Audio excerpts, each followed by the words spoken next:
It's the Mixed Martial Arts Hour with Ariel Helwani.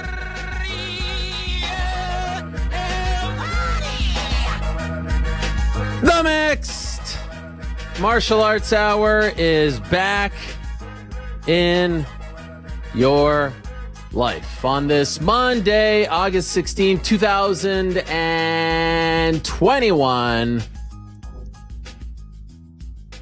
Hello again, everyone. How you doing? Welcome back. It has been a while. It has been a really long time since I've sat in this chair. In fact, it has been over 3 years since I sat in this chair, and boy, oh boy, do we have a lot to discuss. We got a lot to catch up on. There's a lot on my mind. There's a lot I want to get off my chest. Oh my gosh. I am so happy to be here. I can't properly describe just how happy I am to be here. It makes me emotional on two fronts. It makes me emotional because, like I said, it's been 3.5 years or so since I sat in this chair, June of 2018. So a little less than 3.5 years, if I'm being honest. I sat in this chair, crying, saying goodbye, signing off for what I thought was the last time, telling you all about my grand plans and all that stuff. And my mom told me a very long time ago, if you want to make God laugh, tell him your plans for the future. And so somewhere up above, I do believe there was someone laughing at me at that point. They were saying, you're going to be back here very soon. And what a journey it has been to get back here. But I can't tell you how happy I am to be home. This feels like home. This feels like my house. Heck, a lot of these things were in my house for the past 3 years. And, there's that saying, you can go home again. You can go home again. You really can. And so I have so much that I want to say, so much that I want to talk about, so much that I want to share with all of you, and so much that I want to talk to our guests about as well. I am so grateful. I'm so thankful to all of you, the fans, who are supporting me in this new chapter, who have supported me from day one, 2007, when I was a very, very shy, anxious person just trying to live out this dream, supported me every step of the way through the ups and through the downs, and supported me when I went to ESPN through the ups and through the downs, and then supported me in this new chapter. And the reaction that you all gave me, the reception that you all gave me, the excitement that you showed me when we announced that the MMA Hour was finally going to be back in your life on August 16th, today, of 2021, warmed my heart more than you know, because I was wondering, did you guys want the show back? Is this what you wanted? Because make no mistake about it, as I've said many times before, I believe that I work for all of you. I've said that because you have had my back. You've saved my career at times. You know what I'm talking about. And so when I think about what I want to do, when I think about how I want to live out my days as a professional, I think about what do the fans want from me. And so here I am doing the show that I know you wanted and the show that I wanted back in my life at this place, this particular place, not just this physical room, but this company, Vox Media, who has had my back for over 10 years now, since I started working with them in early 2011. I first met with the leaders here at the time of Vox Media, Jim Bankoff and Kevin Laughlin, in a Washington, D.C. hotel lobby prior to the Demetrius Johnson versus Dominic Cruz fight. Remember that on Versus? And they were selling me on the idea of coming to Vox after they were in talks to purchase MMAfighting.com from AOL. There's a rich history here. Shout out to Ray Hoy, who started this site many moons ago from Chicago, and then AOL took it over, and then SB Nation / Vox Media took it over, and they were selling me. And everything they said to me over the preceding 8 or so years came true and then some. Had my back. I always use that phrase. Had my back, always had my back. Supported me. In 2016, UFC 199, come back to the studio on that Monday. The CEO of the company, the freaking CEO of the company, Jim Bankoff, is sitting in my studio, lives in Washington, sitting in our New York studio up on Bryant Park and saying, whatever you need, we got your back. When we wanted to launch the MMA JA A lot of people don't know Vox Media helped us get it off the ground.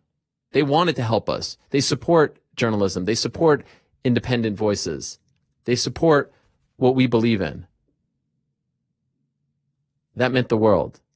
And even when I left, there was support. And there was the whisper that, hey, if you ever want to come back, you can come back. And that always stayed in the back of my mind because not a lot of people would say that. And so that meant a lot to me. And to be honest, we designed this studio in 2016 going on to 17. Look at this place. I would put this studio up with every damn studio up against any single studio in this space. I'm not just talking about MMA. Give me sports. Give me TV, for God's sakes. I'll put this studio up with these little things, with all this personality, with all, I mean, this is MMA history right here. There isn't an MMA Hall of Fame, but I could damn well say that there's a piece of MMA all over this studio. And I only got to sit here for a year. It started right after Maymac was announced, and then I left a year later. I only got to sit here for a year. I felt like I didn't get to actually, I built a house. I didn't physically build it. A lot of great people did, but I helped design it, and I didn't get to actually live in the house. And that always stuck in the back of my mind as well. I love this studio. There's something about it that is just absolutely magical to me. And so around, last summer, as these things go, you start to think about what's next. You sign a 3-year contract, you start to think about what's next. And I wasn't really sure what was going to happen. I wasn't really sure where I'd go, what I would do.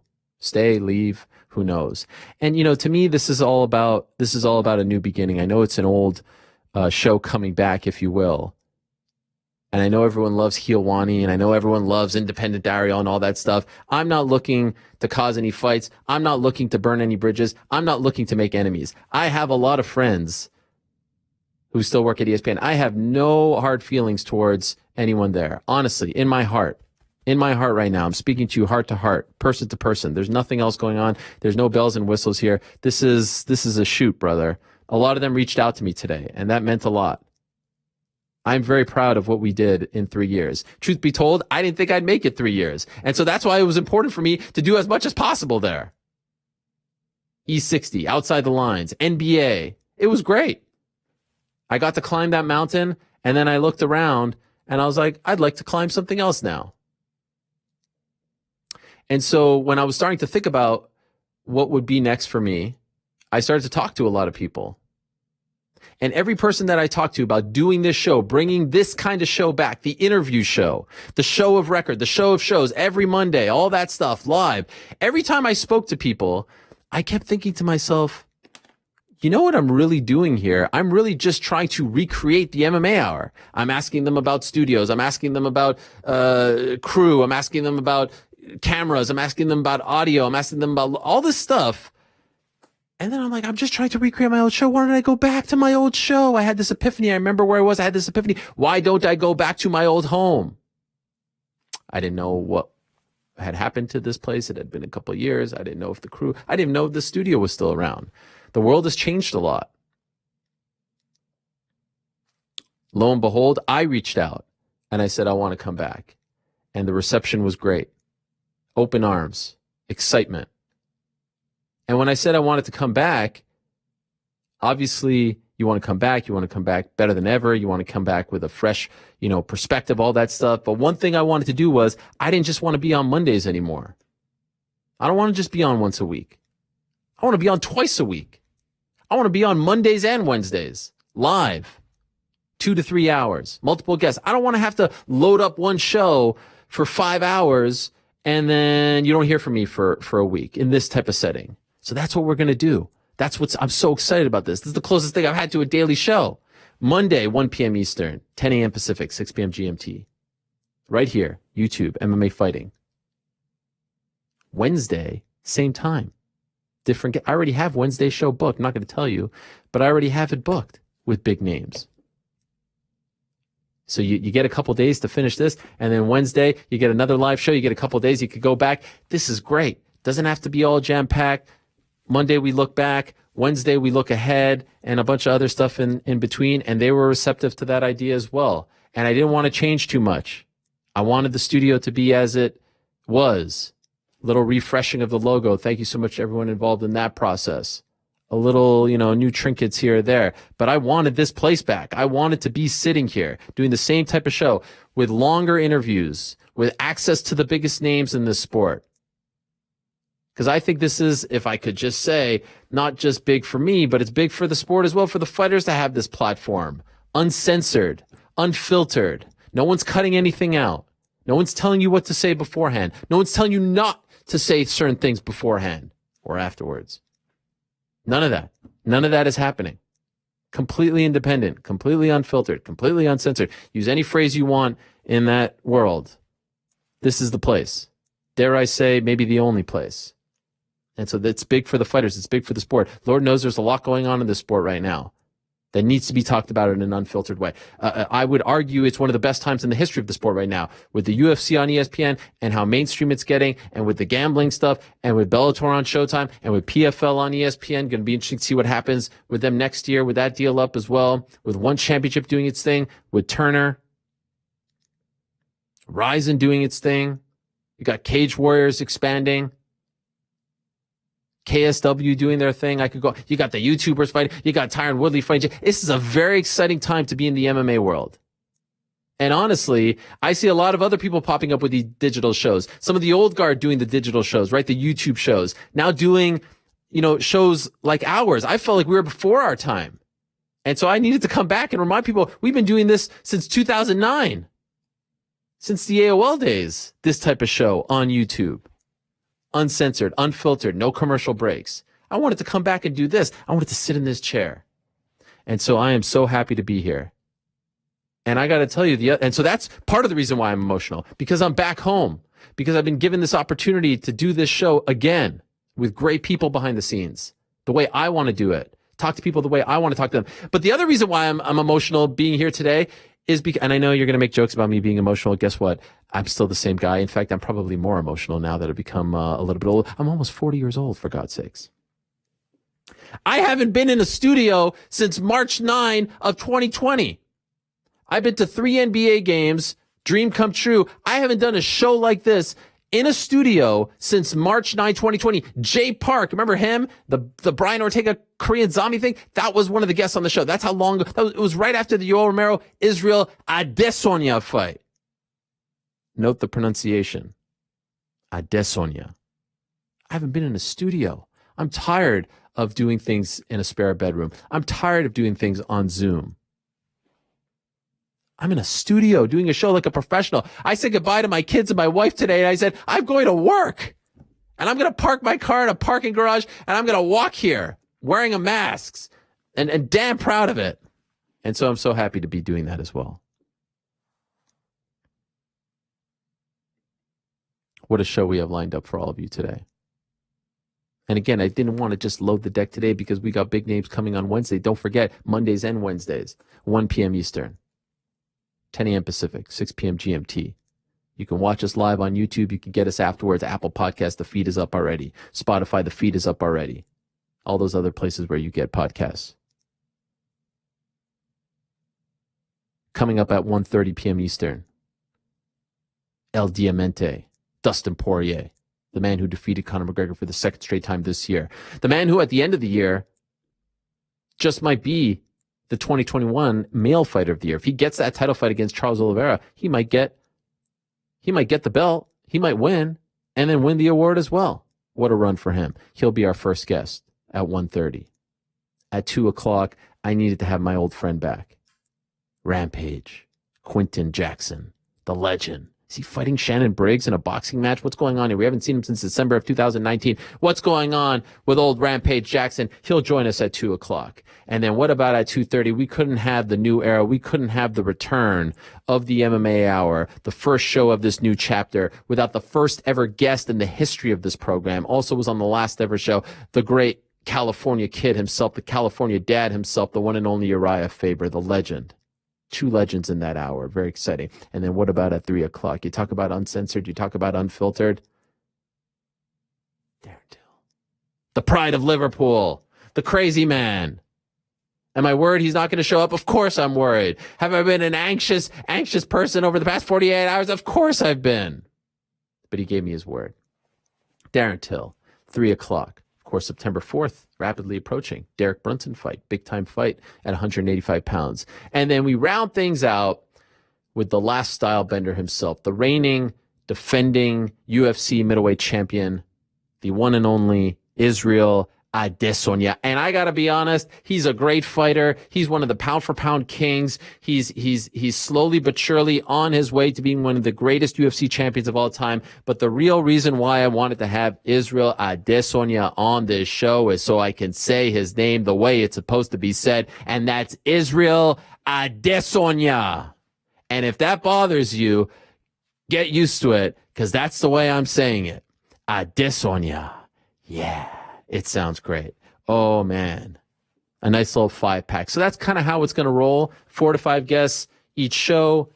End of the week, 8 to 10, 2 to 3 hours, depending. In-studio guests are back. You got Skype. Zoom wasn't a thing the last time I was doing this show. It is a thing now. And so that's very exciting. And, you know, a few other things that I want to say, a few other things that I want to get off my chest before we get rolling into the show. I want to thank the team here at MMA Fighting, who for the past 3 years have been grinding, killing it. You know, there was this narrative, you know, when I left and other people left, oh, MMA Fighting no more. MMA Fighting was never no more. MMA Fighting was never going away. They've got a fantastic team. They've developed some great young journalists. They brought in some new faces. There's some old faces that are still there. I'm afraid to say everyone's name because I don't want to leave anyone out, but you know who the faces are. You know who the people are. They've done an amazing team, and they've welcomed me back with open arms. And so I'm very, very grateful for that. I'm supremely grateful for that. I love everything that they're doing on the site, on the written side of things. I wanted to be a part of a team. I wanted to be a part of a group, a collective group. You know, when we were in our prime, I think in 2017 or so, I always compared us to the Golden State Warriors. I felt like we all supported each other. We all had our roles. We were in our lanes. We were doing our thing. There was so much camaraderie. It was so much fun to be a part of this collective unit that was all striving for the same thing in the same way, moving in the right direction, the same direction. And they have that. Different faces, but they have that still. And so I am so happy that they have accepted me, that they've welcomed me back, and have helped support this show, this endeavor, which has been around now since 2009. I'm very, very excited about that. I do want to mention a couple people that aren't here, if I can. This show, the history of the show, whenever this show is being discussed, and I believe it is the show of record. I believe that it is the show that has done a lot for this sport and this fighter, and not fighters, and not because of me, but because of the platform and the ability that, you know, they've given us here and the resources in the studio. This show isn't this show. It isn't the MMA Hour. It is, and people used to come. I remember a few weeks after I started ESPN, I saw Conor McGregor at a hotel in New York, and he said to me, "What happened to the MMA Hour?" And that was like 2 weeks after I left. I was like, oh, it changed. You know, I'm doing the similar show, this and that. Till this day, like till last month, people were like, MMA Hour. They used to call the show there, Ariel Helwani's MMA show, MMA Hour. Like, for some reason, it just fits. So that's why I didn't want to change or anything like that. And I'm thankful for that. But a huge part of this show was my main man, New York Rick, who's no longer here. He's doing great stuff with ESPN. I love him dearly. He's kind of a quasi, like he'll always going to be a part of it. He's my friend for life. I do want to shout him out because people keep asking me about him. I love that guy like a brother, and he's doing incredible. I always told him he was going to outlast me there because he's just so damn good at his job with the accounts over there. So I do want to shout him out because this show isn't this show without him. I want to shout out two other people who obviously I'm not with, and you keep asking me about it, and this is the way I am. I tell it to you like it is. I tell it to you from the heart.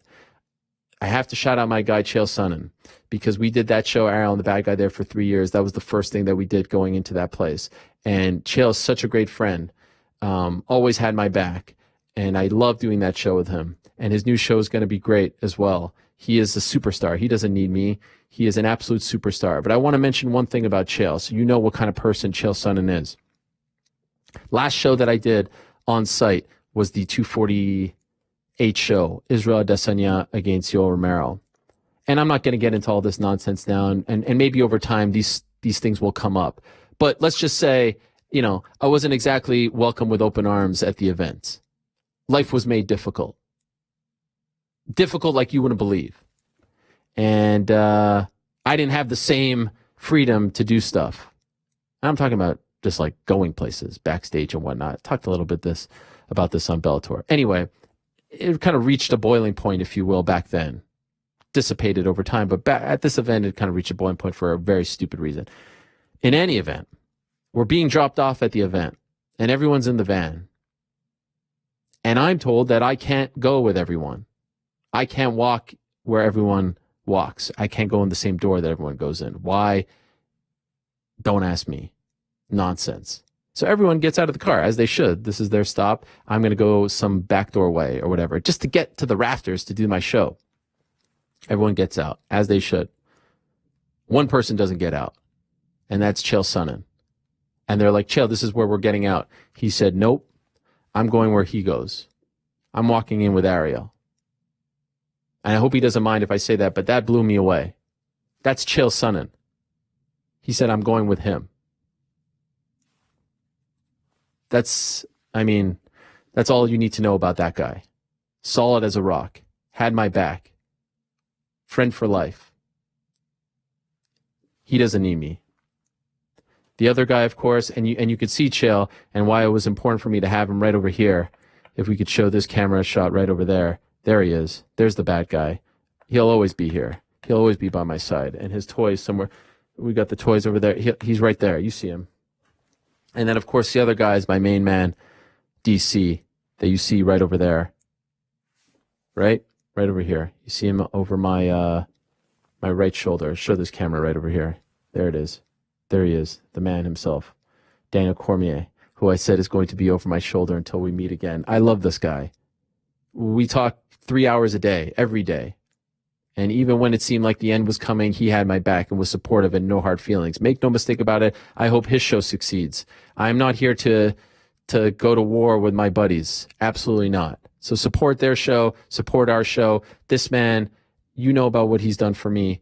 You know about the bond that we have. 199 calling me saying that he was going to have my back, tweeting. He doesn't have to do the things that he does for me.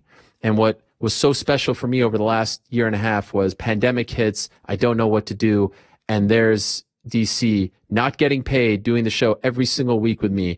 And the best things that I heard over the past few months was, you gave us an escape. You gave us an outlet. You and DC, cracking jokes, talking, Dahlia, all that stuff. And I wouldn't have wanted to do it every Monday with anyone else. And so I love that man.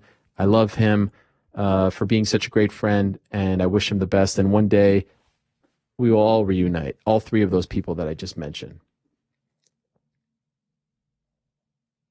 And so at the very, very end of it all, when I started to decide where I want to go next, and by the way, I want to just say to all of you out there who are listening, as we're approaching Dustin Poirier joining us, and sorry for going long here, but I felt like there were a few things that I wanted to address. I just wanted to be happy. I just wanted to work with people that made me happy, and I wanted to be happy doing my work. And you know how I came to that conclusion? Not ashamed to say it. I was going to go to Milwaukee. I did go to Milwaukee to do a basketball game. It was the Bucks and the Pacers. And I had one of the worst anxiety attacks that I've ever had. I was so nervous to get out of the comfort zone because I'd been at home. It's a real thing that a lot of people are going through. I know this. And I just felt weird about leaving my family. I felt guilty. I felt anxious. Not getting into the whole vaccine stuff. I felt uneasy. And so finally I decided, for the first time in my life, the first serious time in my life, I said, you know what? I'm going to talk to someone. I'm going to talk to a therapist. And I don't think that I get back here. I don't think I get to the other places that I'm at as well without her help. Talking every week, talking it out, figuring out, talking about some of the old stuff.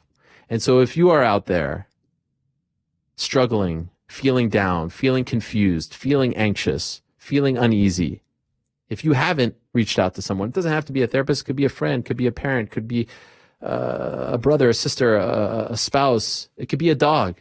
Matcha has helped me out tremendously. I've grown a lot over the last 3 years. I have a dog now, and I love her more than myself.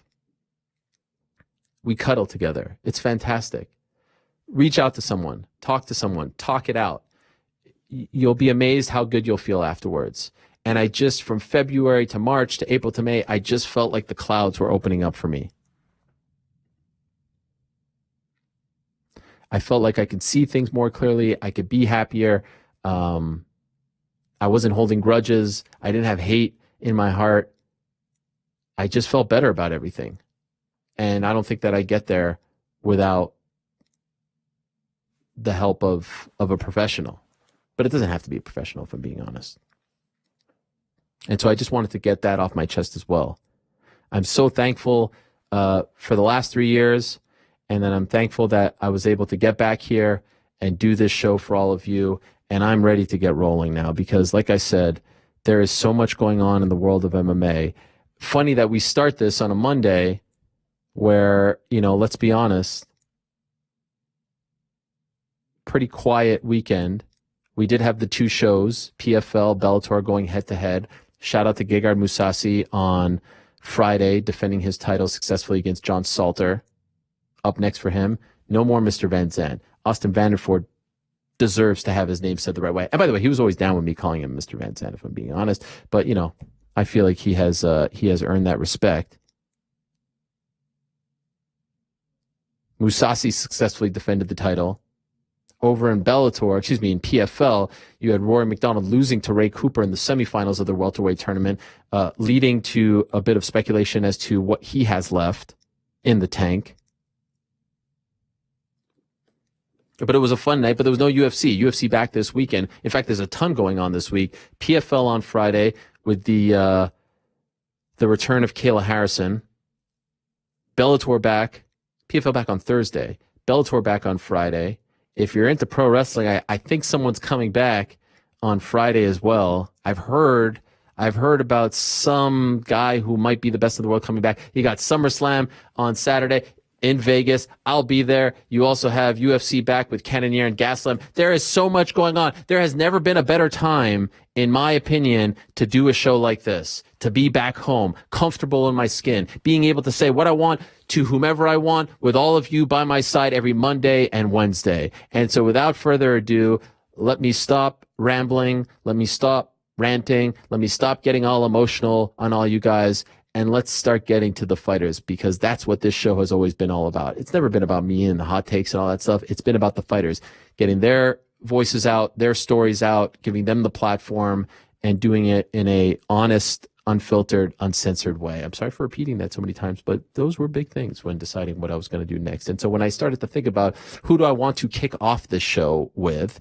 who do I want to have first, well, I thought about this summer, and I thought about who's been the story of the summer, who's been the fighter of the summer, who's been one of the fighters of the year, 2021, 2-0 thus far this year, 2 gigantic victories, arguably the 2 biggest of the year. And by the end of 2021, he might be back on the show when we give out our awards.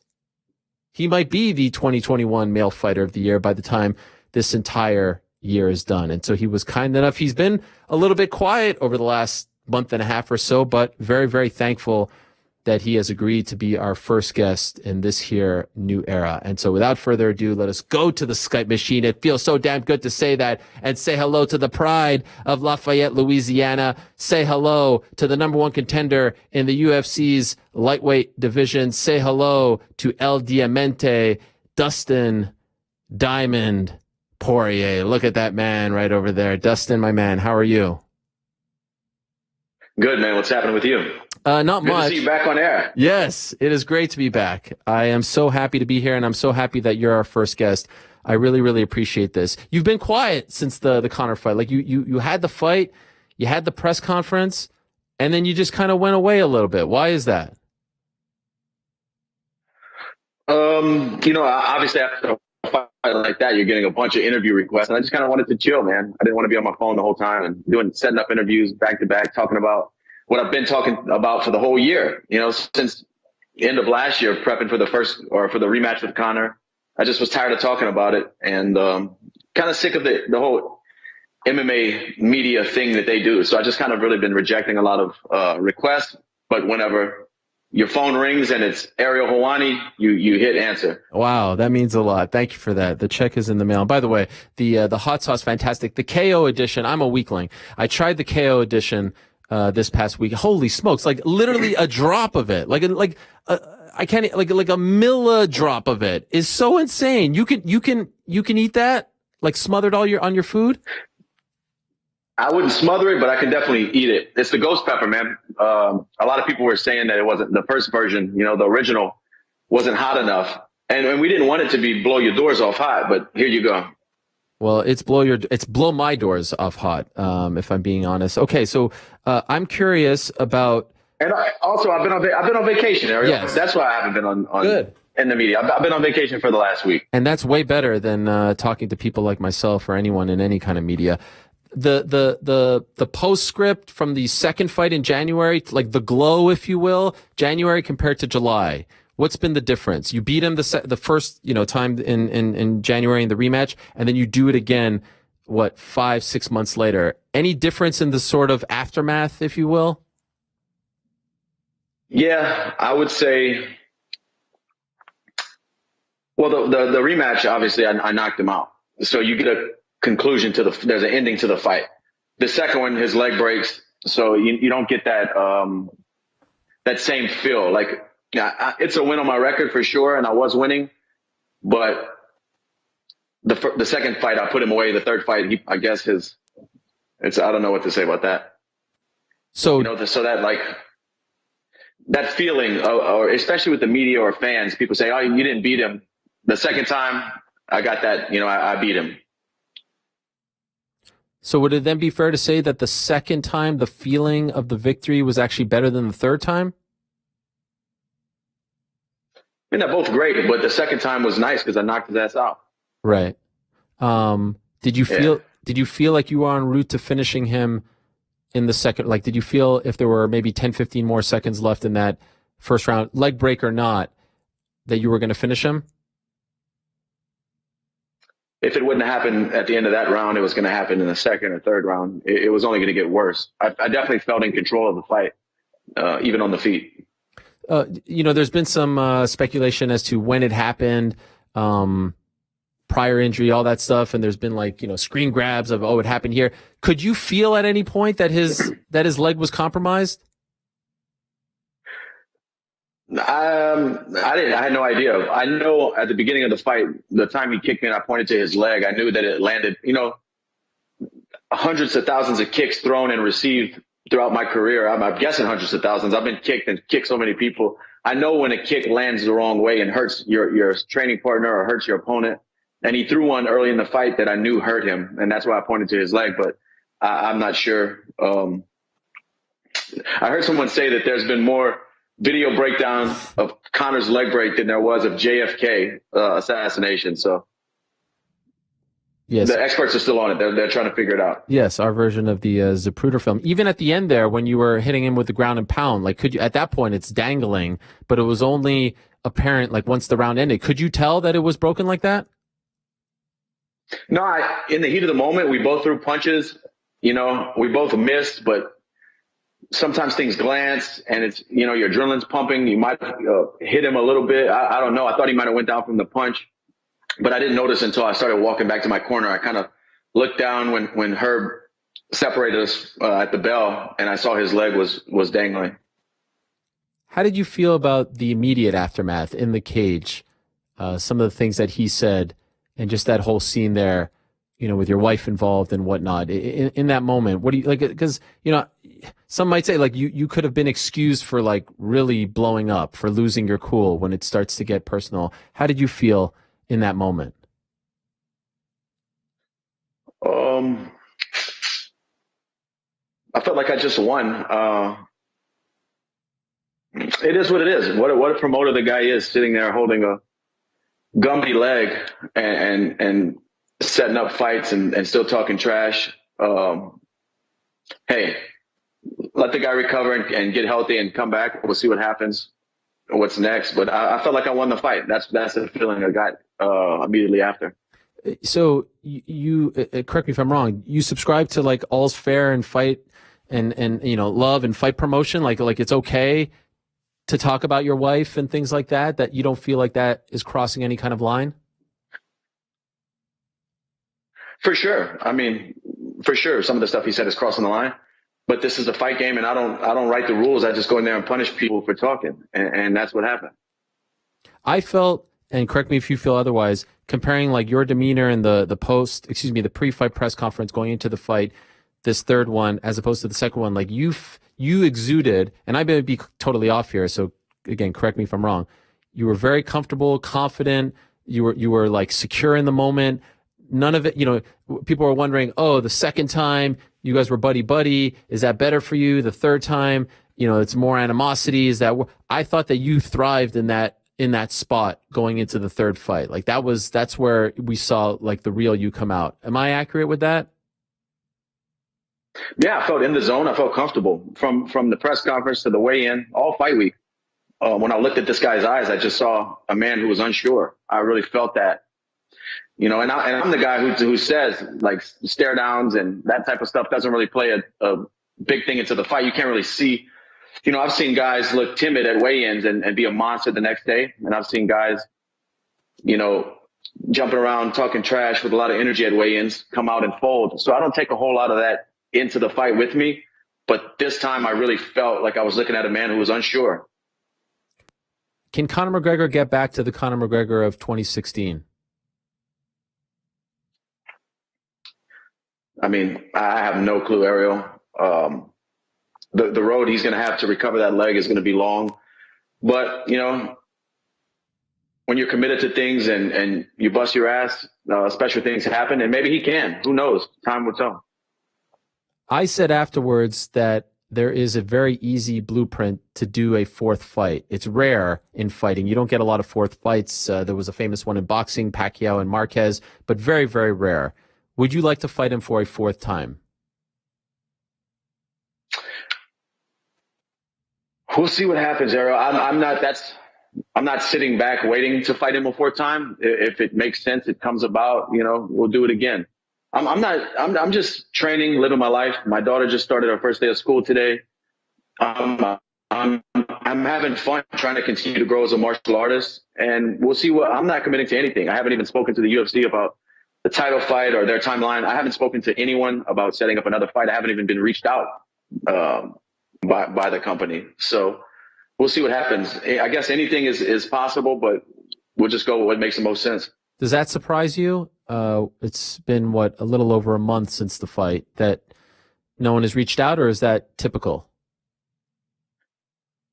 It just depends on the scheduling and how things work. I'm not surprised that I haven't been contacted, but I'm sure it's coming.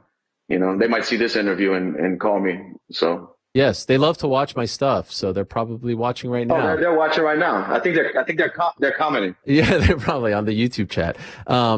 Well then, okay, so things get really interesting now, because then all of a sudden in the middle of last week, things really start to pop off between you and your old friend Nathan Diaz. You guys were supposed to fight at Madison Square Garden. You keep circling each other. What's going on there with you and Nathan? Oh, Nathaniel. He said something in fight week, right? Like when I saw a lot of people saying that I called this out. Look, we're fighters. This is what we do.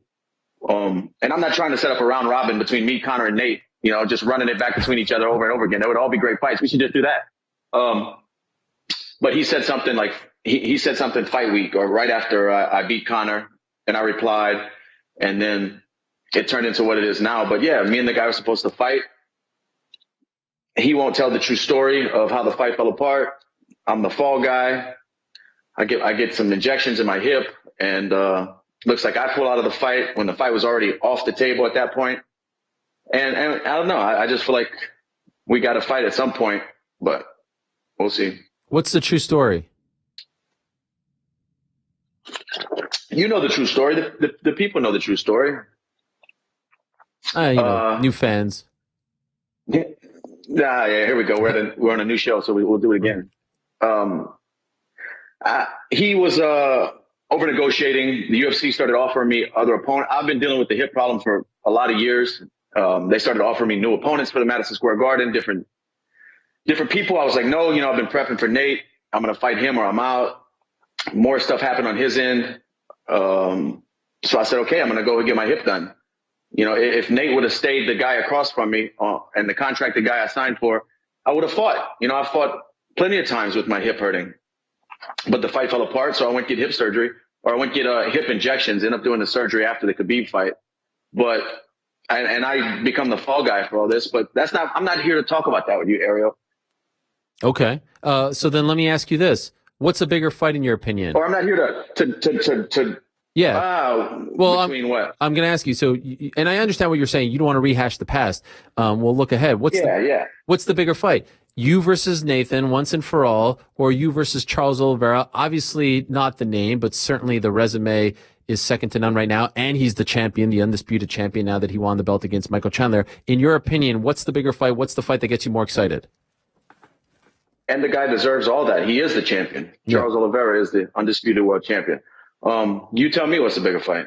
Okay. No one wants my opinion here, Dustin. This is about you. But I'll go first. This is what you do. This is your opinion is the show. Okay. Thank you.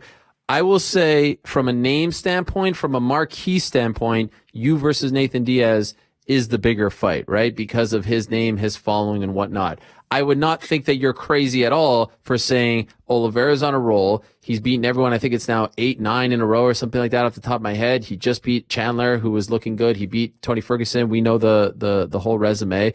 And I want to have undisputed gold. We know how much the interim title meant to you. I want that undisputed gold. I want that on my resume by the time my career is over. I'm on fire right now. I'm in my prime. He may not have the name, but he has the resume and he has the gold. Those two things might be bigger than Nathan, but it's all respect to Nathan because one man with no gold is almost just as equal as the guy with the gold. You know what I'm saying? So I could see both scenarios. And both are, I guess, potential opponents. I don't know. I need to have my phone ring and talk to the UFC about their plans and what we're going to do. I have no clue. It seems to me. But I get paid to fight. Yep. It seems to me like they, after the Conor fight, I mean, without saying it, were leaning in the direction of you versus Charles for the belt. Is there anything out there that makes you feel like they'll go in a different direction? No, I think I'm the clear-cut number one guy who should be fighting for the belt. I think after the fight, Dana even said that was the next thing that was going to happen, but we'll see. I've heard people say they think it's going to happen in December, but that's just me looking at MMA headlines. So I don't know what's going to happen, but I have a feeling we're going to find out soon. December work for you? It can. It just depends. My daughter's in school now. She's in kindergarten. So taking her to training camp, like I've been doing my whole fight career since she's been born, is going to be a little bit different. So I just have to see some things and some timing, but I'll plan all that out when we get a date and an official offer. So why did Nathan insinuate on Twitter last week that you turned it down or anything like that? I think wolf tickets, Ariel. Wolf tickets. So to the best of your knowledge, this has not been offered. You're saying it hasn't been offered to you and it hasn't been offered to him as well. You think he's just stirring the pot, just trying to make... Unless you know how these negotiations go, unless they're talking to him and they said something that nothing's been offered to me at all. I haven't spoken to the UFC. I can't say the same thing for Nathaniel, but like I said, I think they will call me soon. Oh, in your opinion, like just to play devil's advocate, I can see someone watching this and saying like, wait a second, Nate just lost to Leon Edwards. Why in the world would Dustin even entertain this fight? Like, there's a guy there who's probably next for him, who's the champion, who's on a winning streak. Why even entertain this at all? He's a fighter I've been watching a long time. I think our styles match up well. It'll be a great fight. But like I said, I'm not chasing this. If it happens, there's a possibility that it could happen, but that's not like on my things to do list. That's not the next thing to do. It's we'll see. Like I said, we'll see. That's why I don't commit to anything, because this is a crazy thing we do. Yeah, and it's always changing. And I'll see when they call me. I wish I could give you a straight, honest, clear-cut answer, but that's all. I'm giving you what I got, and that's it. So don't get mad at me when I ask this question, okay? You know I love you, but I'm going to ask the question anyway, okay? Here we go.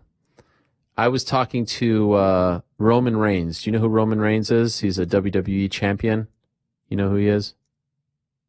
No, I do not. You do not follow WWE, Dustin? What's wrong with you? I don't, man. I don't. Okay. Guilty. All right. Well, he's the man right now. He's the face of WWE right now. He's the champion. He's going up against John Cena this Saturday in Las Vegas at SummerSlam. In any event. I know that name. I know that name. All right. Well, he's not going to be happy about that. But the point is, I was talking to him. I'm interested in the business. Now, I'm not talking about, I want to see your tax returns. I'm interested in the business. Pay-per-view cut, all that stuff. Like, what do you guys get what you are deserving of? And we were talking about pay-per-view cuts and all that, and I referenced Conor, and then he referenced you, that, it's good for you to fight Conor because you get a cut because Conor elevates the pay-per-view, all that stuff. And then I just, and then I knew I was talking to you, so I just have to ask, are you, Dustin Poirier, one of the top 5 probably biggest names in the sport right now, just beat the biggest name twice in 2021. Are you getting paid accordingly? Are you getting paid what you are worth? Do you feel like you are getting compensated the right way at this point, given everything that you've done in the sport? My last fight, I believe it's been the closest to proper compensation for just the years that I put in and what I've done. I'm on the right track, Ariel. Okay. Heading in the right direction. You feel good? Feel great. Okay. All right, because I worry about these things, especially for you. You've put in the time. For sure. And I feel like I've done a good job of navigating, and the people around me help manage my career and decisions we've made. I've put myself in a good spot for me and my family. And at the end of the day, I am a fighter, but I want everybody to know I'm a provider. And I have a wife and a daughter I come home to every day. And as you fight, things change in your life, priorities change. And I'm just trying to set my family up and set myself up for the best life possible through fighting and through business opportunities. And I think I'm heading in the right direction, Another thing I wanted to ask you about as we about to round third here, and again, I really appreciate the time. 170 was something that was brought up. It seems like that's something that Nathan wants, and it doesn't have to be tied to him, but just in general, like, do you think you will ever, is that a non-starter for you? Do you have any interest in fighting at 170? How do you feel about that? I think I can. I just got back from vacation, eating and relaxing for a week, and I'm like 180 pounds. Wow. So it's not, yeah. And I'm not in horrible shape. I can fight 170. It just depends on the scenario, I guess. Okay. I remember you telling me after you beat Conor in June in that second fight. I keep wanting to say the second time, but it was 1-1 and then 2-1 you. Some people dropped off cakes at your door. You had a nice little reception. What was the reception like this time for the third fight? It was bigger for this one. Really? It was bigger for this one. People were waiting at the airport for me. They had banners and flags that said "Kiss my whole asshole." It was crazy, man. It was awesome. Are you going to get that on the shirt as well? I can't. Dude, people have knocked it off and they're already selling it, so I'm not going to touch it, I guess. Oh, geez. Yeah, my yard had like these stakes in the ground that said "Congratulations." These, spelled out in these huge letters. It was awesome. I had a police escort from the airport back to my home. No way. It was crazy. Yeah, man. Is that the first time? That's the first time that big of a reception after a fight. What about just walking around now in town, grocery store, things like that? Do you feel a big difference? After the second Conor fight in Abu Dhabi, I felt a big difference then, and it's kind of never stopped since then. It's been the same. It's just been. Before, anywhere I go in Louisiana, people know me around here. But now if I go, traveling often through the airport, always getting stopped and stuff. So since the second fight in Abu Dhabi, it's been I've been getting recognized a lot more. Is that okay with you? I like it. I enjoy it. I'm happy for people to be happy to see me. It makes me feel good. But as long as I'm not if I'm in a rush and people want to chat, because that's my problem. I'll have to sit there and have a conversation with these guys and be late for something. But it's all good. There's a rumor, correct me if I'm wrong, that you are now approaching Daniel Cormier-like levels of fame in Lafayette, or perhaps you have surpassed him. Where do we stand? Yeah, I think I surpassed Daniel. His license, his driver's license doesn't say Louisiana on it. Mine does. Right. That's a good point. That's a good point. You always do great things for charity with your fights. What was the aftermath of this one? So we matched, for this particular fight, we matched Manny Pacquiao's donation to Justin Ren's Fight for the Forgotten of $50,000. And then in the midst of the build up for this fight and the auction of my fight kit, we donated another $60,000 to Fight for the Forgotten and our joint effort to build housing in Uganda for the Pygmy people. Damn. So it's incredible to circle back to that because the land was bought and the water wells were built on that same land during the Khabib fight. So it's just great to see three fighters come together and circle back and that's Justin Ren has done so much work out there in Uganda. And it's incredible to be part of. I'm very thankful. Wow, that is great. And by the way, what's Vanquish on your shirt? Vanquish is a clothing brand. Okay. Is that like a sponsor of yours or is that just something that you like? Yeah. Yeah, they've been sponsoring me for a while. I like it as well. Nice. How many more years you want to do this for, Dustin? I don't know. I feel good. I feel healthy. Like I've said before, there's a lot of tread on the tires. I just want to make the right decisions. I'm 32 years old. I've had some big fights, and I just want to keep moving in that direction. Keep training smart, competing smart, and one step at a time. I still feel good. I think I have a lot of years left. Like, are you one of those guys, would you not be surprised if you hit 40 and you're still fighting? We got to see how I feel, man. Sometimes that hip hurts. But as long as I can compete at the highest level, I think I'm going to continue to compete. There is just one thing left to do, right? It's winning that gold, I would imagine. Like, you've pretty much done it all in the sport. In your opinion, and I don't know if you've asked yourself this question, would the career feel incomplete if you don't become UFC champion at some point? That I would love to have that. That does mean a lot to me. It would be the cherry on top of this thing that I've been doing since I was a kid. But at the same time, the position I put me and my family in, the things that I've done and accomplished in fighting through my charity, I feel very happy looking back on it all. Like, just if I woke up and it ended tomorrow, I'm very happy with my career. But yeah, I would love to check that box of being the undisputed world champion. Like, if I would have told that kid, the troubled teen who we've seen in those pictures, who was a little overweight and all that stuff, that it would all end up like this, that you'd be building this dream home and that you would have everything that you have and the family that you have and the stuff that you have, stashed away, you probably don't believe me, right? Like, this has probably exceeded your wildest dreams, or maybe not. I don't really know how to put it in like it wasn't that I didn't think I could ever get to this point, but I'm just happy that the stars have aligned in the right times and that I've put myself in position for those fights, that I've performed in the fights, and nothing's by accident. And I know hard work pays off, and that's all I've been doing is just being consistent, grinding every day, trying to get better, be a martial artist, Ariel. And it's provided me with a beautiful life for me and my family. And that kid, if somebody would say, looking back on it all, the sky's the limit. I really felt that at a young age, But the first time I ever laced up a pair of gloves and threw a punch, it was with the goal of being the champion.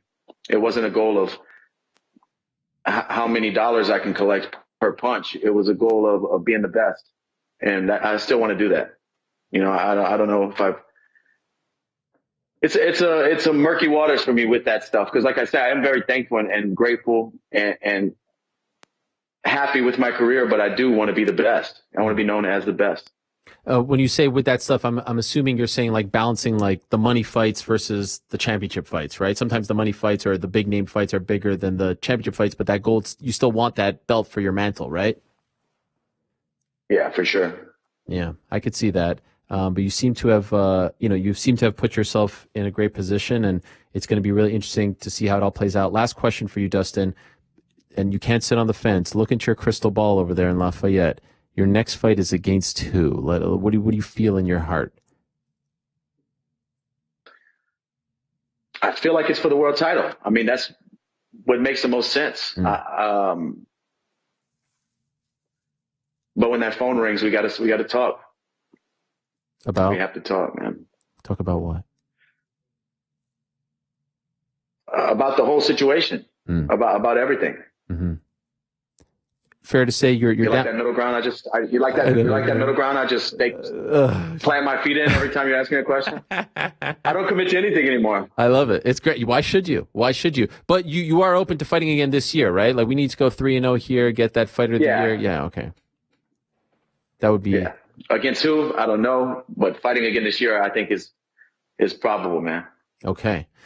Dustin, I can't thank you enough. This has been a huge honor for us. I know you haven't done a lot over the past month and change, but for you to be on first meant a lot. Congratulations on the win back in July. Congrats on everything you've done. Good luck to your daughter. I know kindergarten's a big day. My daughter starts pre-K in a couple of weeks, so good luck to her today, and we'll talk to you soon. And congrats also on the hot sauce. A lot of people hit me up, by the way, when I tweeted that.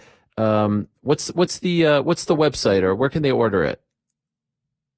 They can go to heatonist.com if you're buying it in the U.S.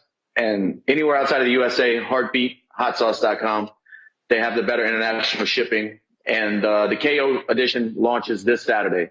Oh, it'll be live this Saturday, and it's spicy, man. Yeah, you got it before it hit the street. I didn't know that. Wow, I didn't realize I was that kind of an influencer. Wow, I'm even more honored now. Thank you for that. Thank you to you and the team. Okay, so good luck with that. Appreciate it again, Dustin. We'll talk to you soon.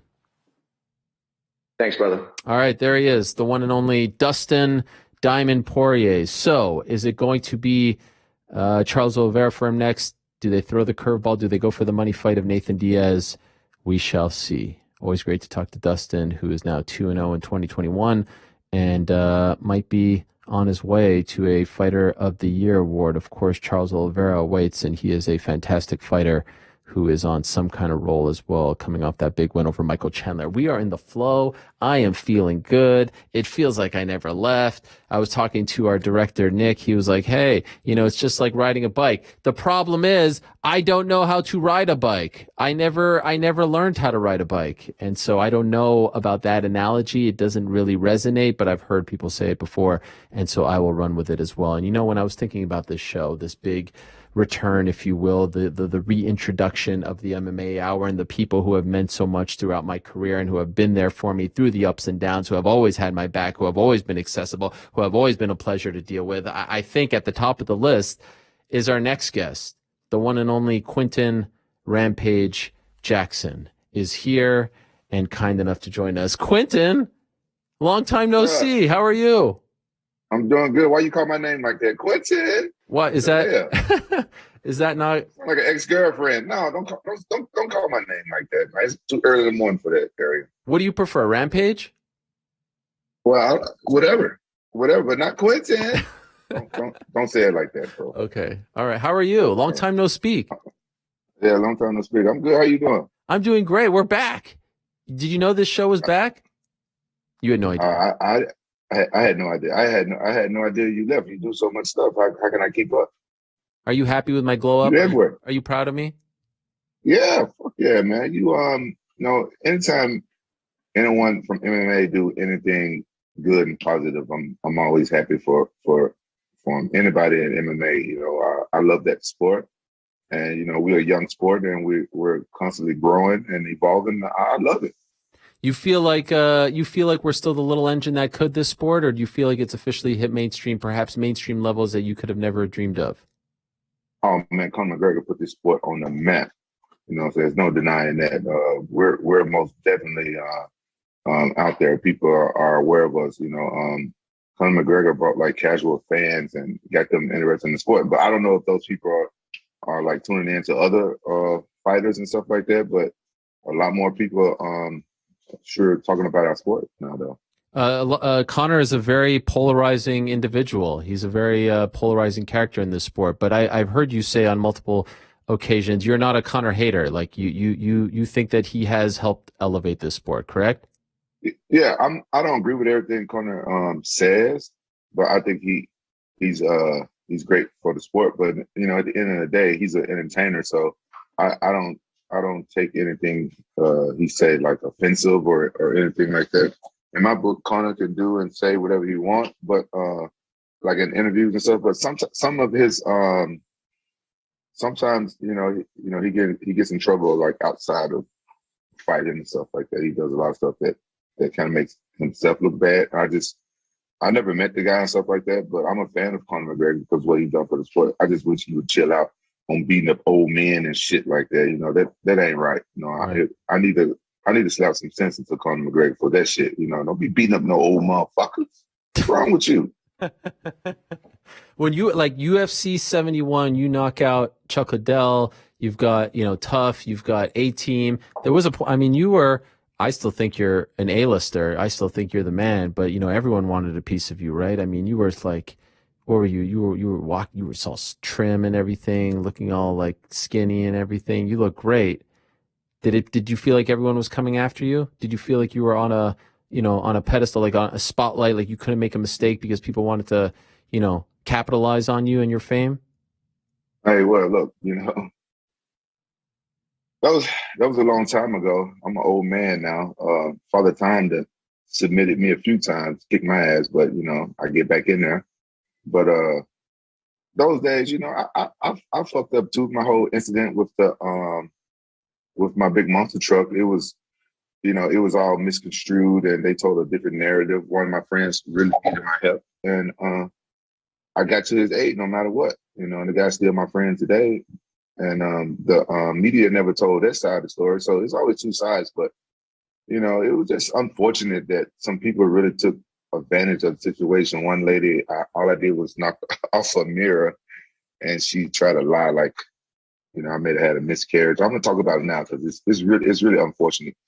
And the media just went and ate that up. But they didn't talk about when the doctor proved that she had already had a miscarriage 5 times. And then she had a miscarriage like a week to 2 weeks before that incident even occurred. She changed it. Oh, I hurt my back. And then the media never talked about that. So that's what I'm saying about with Conor. Like he's well more famous than I was and got way more money than I did.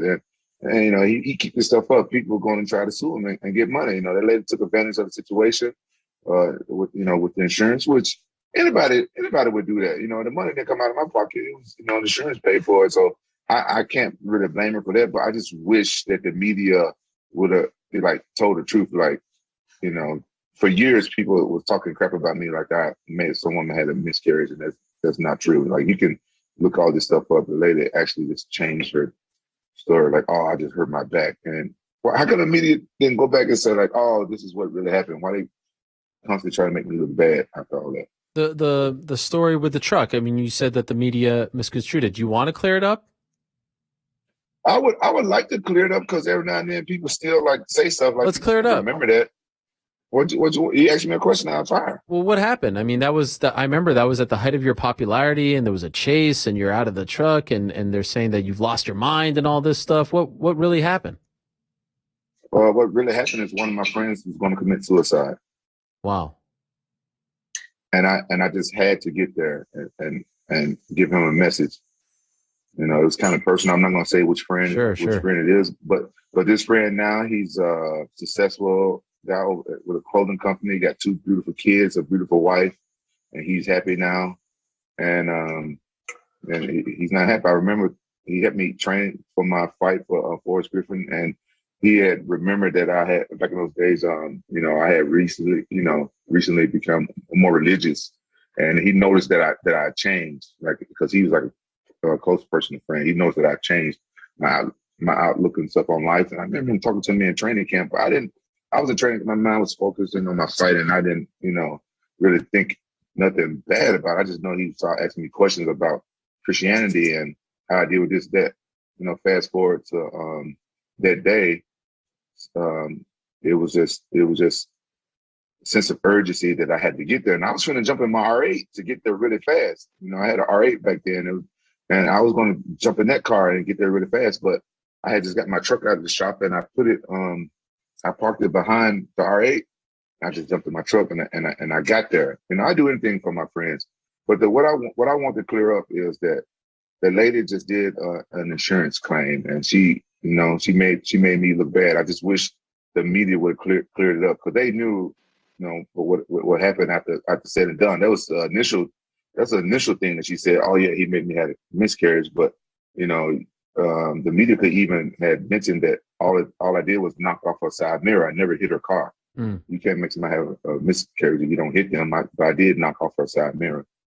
Okay. But saying that, like, I honestly, it looked really bad, and it was bad at the time. But I'll do that for a friend again. I'll go to jail for a friend. I will. If my friend his life is in danger or something like that, and that's a true friend. This friend never asked me for anything. And back at those times, I was champion. People always asking me for everything: tickets, free shirts, this, that, money, and everything.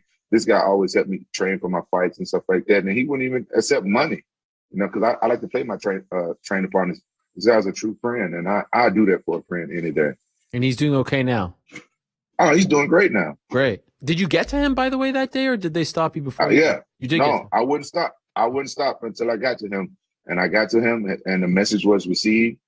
And I didn't know, honestly, I didn't know that he was going to commit suicide that day. We talked about it later and everything. He was like, why, what happened? How did you know?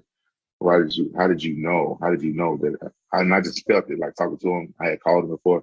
I heard his voice. I just knew that I had to get to him. And he was like, yeah, the message was received. And I gave him a message and it was received. And I paid the price for it, but the guy's my friend, and I'm glad I did it. But it just sucks that when you're in the public eye, people want to paint a bad picture about you and believe the worst. It looked bad. Yes, it did. It looked bad. And honestly, I was going through some tough times at that moment, and I wasn't in my right mind. I didn't sleep for a while and stuff like that. But I think everything happened for a reason. I'm a very spiritual person. I wear who I am on my arm. I'm God's street soldier. I've been honest about that, for years. When you look, and we're going to talk about what's next, but I'm just curious, now that we're getting a little retrospective, do you have regrets at all about your career, or are you content with the way everything played out? My only regret so far I could think of is I regret hiring a few managers. Has a couple bad managers. I regret, I regret some of that, and I regret not pulling out of my last fight because I had some health issues. The Fedor fight? Yeah, I had some health issues, but if you know anything about me, when I book a fight in Japan, it's hard for me to pull out. And when I go to Japan, it's hard for me to pull out. You know what I mean? But I love fighting there, and I just thought I had a puncher's chance that I could do it, even though my health wasn't right. I was misdiagnosed with hypothyroid, and I was taking some medicine for a couple of years. And thank God, a couple of my friends took me over to see Coach Cal at the training lab, and that guy is a genius. That guy's my friend Juan Archuleta. He took me over. I was training with him and Dillashaw, and I got to know Coach Cal. And he looked at my blood. He said, "Man, you don't have a bad thyroid. There's something wrong with your T3 or something like that, but you don't have a bad thyroid." And I was on thyroid medication, and it was messing me up for years. And it was like a month before my Fedor fight, I think, I found out. He said that medication is messing you up, and I just immediately stopped taking that medication. And so now my body's just now getting back to how it's supposed to be. It got back getting back to normal because I stopped taking that medication for almost 2 years now, and I've been training with Antonio McKee, and Antonio McKee with me in shape, and I got a top chef named Jason. This guy make like healthy food taste great, and so I'm getting my life back together. But this medicine I've been taking like for 4 years. So over the years, I was gaining weight, training hard for my fights, and not losing weight. Training 3 times a day for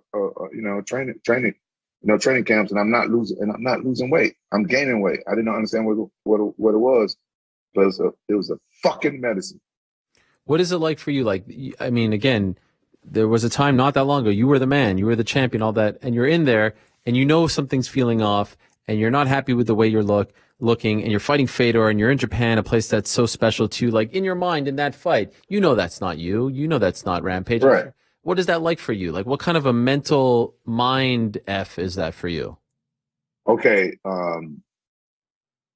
People don't understand. For the Fedor fight, I trained very hard. I did. I trained as hard as I've trained in a long time because I was training in the training lab with those guys, and they was doing different stuff that I'd never done before. You see people flipping tires and stuff all the time. I never done that type of training. I was training with Juan Archuleta, and they got us flipping big 300-pound tires up a hill. And I'm doing all this training on a cycle, and I was getting in good shape. And I was on like a real strict diet, and so I wasn't as in bad of a shape until I got to Japan and I started carving up. And when I wasn't really eating carbs. Once I carved up, it just made me swell up. It's just really bloated. So honestly, it came to a shock to me that I was that big. I was big. I was going to be in there like looking bad, but not that bad. I wasn't that bad of shape when I got to Japan. Okay. But then when you're actually in the ring, that's got to be the tough part, right? That was a tough part. I was like, oh shit, I can't move. My fat ass couldn't even move. I was trying to move. I couldn't even move. I was like, what the hell is going on? Wow. I couldn't. It was the worst thing ever. It was the worst feeling ever. Worst thing that ever happened in my career.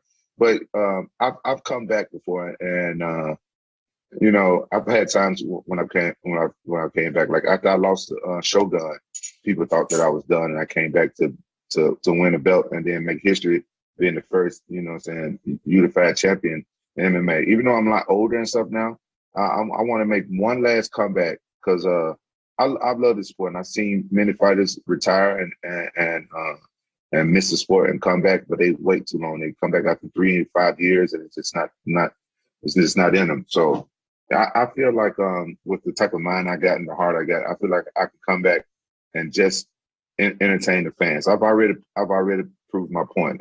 I've done some good stuff in this sport, and with me going to Colombia and getting stem cells from BioAccelerator, man, those guys changed my life. That stem cell treatment that they did for me over there, it instantly already like kicked in like a lot of good stuff for me. Like people can look at me and say like, man, you looking younger, and my weight dropped fast right after that. I was already on a weight loss journey with training with Tony McKee and having the chef, but that stem cells made a lot of weight come off of me fast, and my knees and stuff are doing a lot better. They gave me a shot in my shoulder and my hand. I used to have to take my hand up because I had like a bone bruise or something. And it's just life changing. So I'm sorry going over there once a year getting stem cells, and hopefully I can, still entertain the fans for at least another 5 more years. Oh, 5 more years. Damn. So we're not just coming back for one fight. We're coming back for multiple fights. No, I'm not saying just fighting. Man, I see this AEW. They got the AEW Rampage. I saw that. What's up with that taking your name? I don't, man, shit, that's a cool ass name. Come on, bro. Rampage is a cool ass name. I ain't mad at them for using that. That's a cool ass name. My cousin, who named me Rampage, his birthday was on the 14th, and I hadn't talked to him in a while. I had to give him a call, said, happy birthday, cuz. And I always think, hey, thank you for naming me Rampage. He named me Rampage when I was a kid, you know what I'm saying? And it's a cool ass name. It's the best fight name for what we do. So I ain't mad at them about that. But what I'm saying, like, damn, they doing some shit. Let me get over there. I might try to go over there and do something with them, like, beat somebody ass or something. Who knows? I want to keep entertaining the fans. I love Rampage fans. Now, I said this several times. I don't love all MMA fans, but I damn sure love Rampage fans. The Rampage fans, y'all the best motherfuckers out there. Y'all the coolest motherfuckers. Y'all understand me. Y'all get my sense of humor. Y'all the best. So I love the Rampage fans. And I want to keep entertaining them as long as I can. I was not expecting that answer. I thought you were going to go in a different direction, which I'll ask you about in a second. But on the AEW front, they are doing a lot of big things. Supposedly a big name is headed their way very soon from the world of pro wrestling, CM Punk. That's the big rumor. I know nothing about it. But that seems to be what everyone's talking about. Have you reached out to them? Have you talked to them at all? No, okay. I haven't reached out to them. But you're saying it right now. Yeah, I'm saying it right now. I just saw some commercials and stuff over there. Lately I've been focusing on this boxing fight. Miss Shannon Briggs called me out. He always, let's go, Gramps. He been calling me out, and he been clowning me on Instagram, so I'm trying to keep up with him. coming back. That's what I want to do because I've always wanted to have one boxing match, and I want to have at least one boxing match. And he called me out. And I guess he thought I was scared of him, but I'm like, let's do it. But then he agreed to do one boxing match and one MMA fight. So I'm trying to make that happen. That's what I really want. That's what I want to focus on. Okay, so yes, that's where I was getting at. Shannon Briggs, longtime boxing great, has been around. First, for those that may be late to this, what's the impetus here? I saw you guys did an interview. I think it was with IFL.TV. Wait, what you call me? What do you call me? Impetus? No, the catalyst, if you will. The impetus would be like, how did this start? What's the? Oh, okay. You know what I'm saying? Yeah. No, I know nothing about that. You slick with your words. I gotta watch you sometime. No, I've only helped you with my words. I got folks. No. You got me sued. You got me broken up from a great girlfriend that did everything I liked. She would bring girls home. She was great. Everything I liked. And you got me sued. You cost me over $2 million. No way. Get out of here. What are you? With one of your interviews. Yeah. So I got to watch you in your fucking words. Okay, but can I just... And no, fuck that. Since I'm thinking about it. And I noticed you promoting your damn show. You got all the fighters looking all cool in the cartoon, and you got mine looking homeless and shit. No, I thought yours was the best. No, mine's the homeless. No, I thought yours was the best. It was so accurate. No, hell no. You got me fucked up. Well, you said I look homeless. No, what about that woman? I was gonna, since we're talking, it happened on this show. It happened on this very show in a different studio. Oh, this is a cursed show. I hope nobody sued me after this motherfucker interview. Where is she? She reached out to me one time. Do you know she reached out? Did I ever tell you this? No, you lying. She don't reach I out swear. to you. Hey, right in you look at that nose. I see it growing right now. Right in the DMs. Slid right in there. Yeah, look at that nose. That nose growing right now. But it wasn't about me. It was about you, just for the record. I want nothing. Listen, I'm happy with where I'm at. But she wanted to let me know that she was the one, that she was a real person, and that she really cared. This really happened not that long ago. She wrote to me saying, I'm the one that Rampage, spoke about on your show. And I think there's something there. If I were you, when's the last time you spoke to her? If I were you, I would consider it just from that message. When's the last time? I bumped into her a couple of months ago, and I won't talk to her. What happened? You happened. She reached out. Did she mention? No, she didn't. By the way, for the new fans, all I did was ask you if you loved her. That's it. What kind of a? No. You asked me, was I in love with her? Well, okay. She was right there. And so, I'm an honest person. I've never been in love ever in my life. Seems like you loved her based on these comments in retrospect. No, I love what that mouth did. But I mean, that's still love, by the way, for the record. I just want to let you know. And it seems like you miss her. True or false? No. You do miss her. I miss that ass. Let me tell you something. Look into the camera right now. By the way, did someone just walk in back of you? Is there someone there? I told you I got a chef. Oh my gosh, you got a personal chef who lives with you? Yeah. Must be nice, dude. Rampage. Dude, listen, man. Listen, I'm serious about getting my fat ass back in shape. And you know what I'm saying, being like the old me. Man, this chef is the best chef ever. I'm on like healthy food. I don't even taste like I'm on a diet. It's like straight up, this guy is a fucking master chef. Lives with you. Best chef I ever had in my life. Lives with you? He dropped everything and came and stayed with me. What are we at right now? Cook every day. What do you mean where we at? In terms of the weight. We doing good. Okay. We doing good. I'm not all chubby and shit no more. No, you look great. No, honestly, when he moved here, I'm be honest with y'all, I was 290 when he moved here, and now I'm weighing 260. Damn. How long did it take to get down? Like 3 months. Okay, that's not bad. I mean, that's great. Yeah, but I've been training with Antonio McKee. I was in training 3 times a day. Antonio McKee helped me get in shape. Antonio McKee whipped me in shape big time. And of course his son AJ is the man. You were there, right? You were at the forum when he won? Yeah. When did you first meet AJ? You say what? When did you first meet him? AJ. You cut out, you break out. What did you say? When did you first meet AJ McKee? I met AJ, shit, he's probably like 3 years old. That's crazy. Is it wild to see him like this now? I mean, this is one of the top rising stars in the sport. Champion, undefeated, just knocked out one of the best pound-for-pound fighters. What's it like for you to see that? Dude, I'm not surprised at all. I told Antonio McKee when I saw AJ training as a young kid and stuff like that, the kid lived in the gym. He was always there. And I told him, I told AJ, I told McKee, I'm like, oh, your son gonna be one of the best fighters in the world. I already told him a long time ago just by watching him. I'm not surprised at all. I'm so proud of that kid because you know, when you do a sport, some people when they do a sport at a young age, they can get burnt out easy. You know, no, this kid loved. He was back in the gym. He fought on that Saturday. He was back in the gym on Monday training like he didn't even have a fight. Wow, that's amazing. The kid's the best. Look, Pitbull, he hadn't been beaten in 3 years. This kid knocked him out, then submitted him.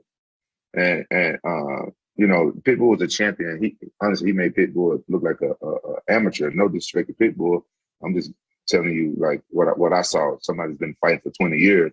If you know, I looked at that, I'm like, God damn, like this kid is like making people that's got way more experience than him look bad. The kid's the truth, and some people might not understand that Antonio McKee is actually one of the best coaches in MMA. Honestly, 100%. I agree with that. By the way, you know, it's so funny because, like, let's be honest, when Antonio was an active fighter, people would sometimes criticize his style. It was a bit of a grinding style. And his son is like the flashiest fighter. Like, he couldn't be more different than his dad, right? Isn't that crazy? Right. Yeah, that's how I go because, this is the problem that people don't understand, like, from a fan standpoint. And I try to explain this to Antonio McKee as well.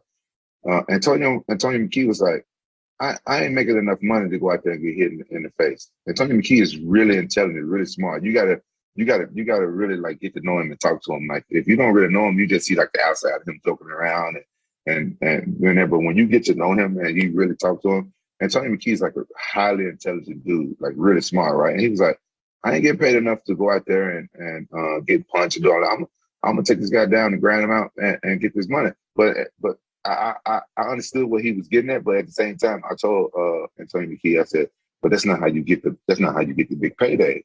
Like it's a catch-22 for you because you know what I'm saying, you go out there and you put on exciting fights, and if you're excited, your personality exciting before you even get to the cage, that's how you get the big bucks. But then he was like, yeah, but then you know what I'm saying, I want to save my brains out. I want to get hit. I'm like, all right, don't listen to me. But you know, he's a real exciting person in the room. Antonio can box, he can kickbox, and he can wrestle. But when he got there and fight, he's like, hey, I just want to win. I just want to go out there and win this fight safe as possible. But his son, that kid, he's dangerous everywhere. He's dangerous on his back, anywhere. Boxing, kickboxing. The son just is total opposite. He gets it, and I think AJ is a riding soccer. Look at this kid walking out to the fight, throwing money. He's just excited. You know what I'm saying? Yeah, I love it. I don't know how much you watch him, but the UFC's featherweight champion is a guy named Alexander Volkanovski. He is great. I think AJ gives him a run. I asked people after the fight, they laughed at me. I think that's a very competitive fight. I think AJ is just as good as anyone in the UFC. Do you know, Alex? Yeah. No, I don't. I don't really watch the UFC. I really don't watch the UFC. The only time I watch it with one of my friends to fight. Okay. What about your son, by the way? Is he going to fight? Yeah, my son's training with AJ McKee, Antonio McKee. Wow. He's so this is happening. This is happening.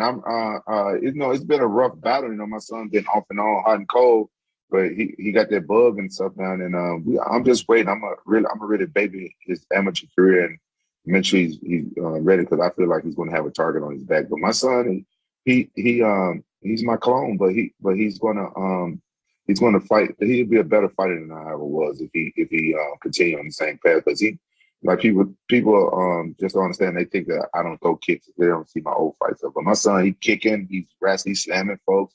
He's getting better at jiu-jitsu and his hands good. He's a southpaw though. Wow. What's his name? Yeah. His name Raja. Raja? Yeah, Raja. Roger or Raja? Raja. Rampage Jr. the clone. Damn, that's his name? Yeah, Rampage Jr. the clone. When's his first fight? I don't know. He won a fight at the end of this month, but I said, I'm a really baby. I gotta see if he's ready.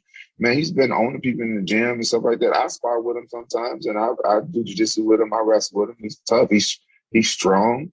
The kid, I know he came from my balls. I can tell. The kid came from my balls. Okay. So I want to get back to Shannon though. What's going on here? Oh, okay. Is this fight happening? What's happening? You versus Shannon Briggs. Yeah. And did you just say it's going to be MMA and boxing? Like it's going to be like a series, 1-1? No. Yeah. It's going to be a boxing match. And he said he want to wait like 6 months later. But I'm telling him, man, you got to wait like, come on, that's too. I'm telling that's too long. You got to do at least. Come on, at least like 2 months, 3 months, and then do an MMA fight. Okay. When's it happening? When's the first fight? We're trying to set up for like the fight like December 4th, but we waiting on a few outside some paperwork and stuff like that. I think he's waiting on one of his promoters. Like he's a boxer, and I'm gonna let them promote the boxing match because boxing is different from MMA, right? So I don't know how to promote no boxing match. So we just waiting on a couple of people, but we got the contracts and stuff already drawn up. Wow, so you've actually signed. I signed an LOI. What does that mean? I'm not smart. You smart as hell. You be saying words that make me feel like I'm impotent and shit. So you've signed a letter of intent. Right. And December 4th, where? We got a couple of venues hitting us up, and we weighing out our options. And we also trying to do like a 24/7. Like a little reality show going, because I need to show the world that I'm serious and that I'm training hard, that I'm back in shape. And so we want to do like a 24/7, like a little reality show. I got a meeting tomorrow with some people that want to give us a reality show. Because I'm gonna be honest, man, this guy, for him to be that ugly and that old, he's very fucking entertaining. He's funny as hell. I'm like this guy he's like the boxing version of me, except for I ain't as old and ugly as he is. This is a thing now. I don't know if you saw it. Tito and Anderson just signed. Vitor's boxing. Tyrant's fighting Jake Paul. You down with all this? Yeah. You like this? Dude, yeah, I like this because, those YouTubers, they hit something. Like boxing was becoming boring for a while. You know what I'm saying? They hit something.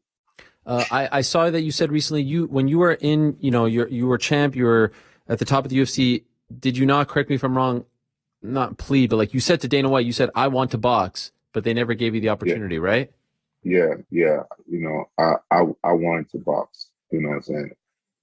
I wanted to. I asked Dana a long time ago. I wanted to do it. I'll be honest with you. All this stuff Conor McGregor's doing, man, I wanted to do it. I can't hit on Conor, but I'm just saying that that's what I wanted to do. I wanted to go and box. Conor was the first one that I thought he did a great job against Mayweather.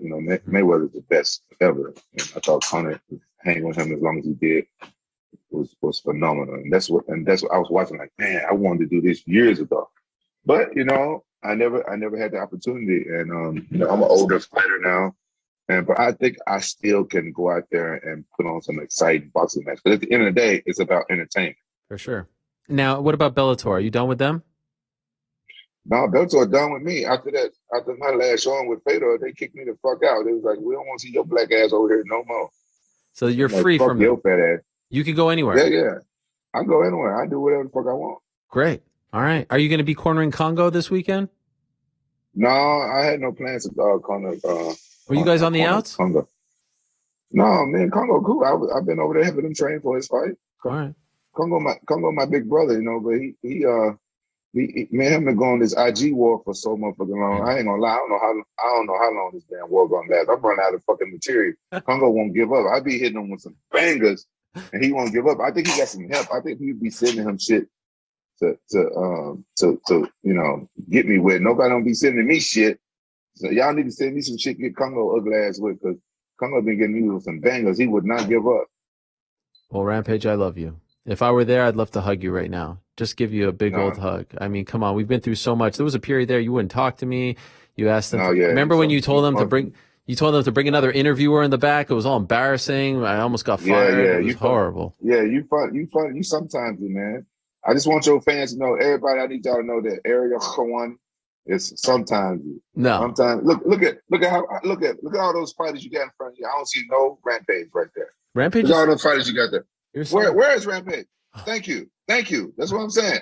Don't tell me you love me and you got all these fighters in front of your computer. This is Joe's fault. I'm not, I'm not there. You know what I'm saying? Listen, I had the picture. I like This is crazy. No. I actually Yeah. asked them to print out a picture of you. I'm not going to throw.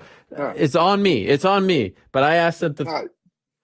That's all I'm saying. Listen, that's all I'm saying. But think about this, though. Think about this. Think about put yourself in my shoes. Yes. All I ever done for this sport is I just wanted to be very entertaining and keep people laughing and keep people like cheering and standing up out the chairs when I slam people. You know, I risk me getting knocked out, getting my ass kicked just to entertain people. That's all I wanted to do for this sport, and I want to entertain people. Some people like me, and some people don't like me, and I don't care. It's not my business how people feel about me. But I think I've done my job in this sport to where, you know, I feel like people should respect that. You know what, Rampage did give us a lot of entertainment, and I feel like the sport of MMA has forgotten about me.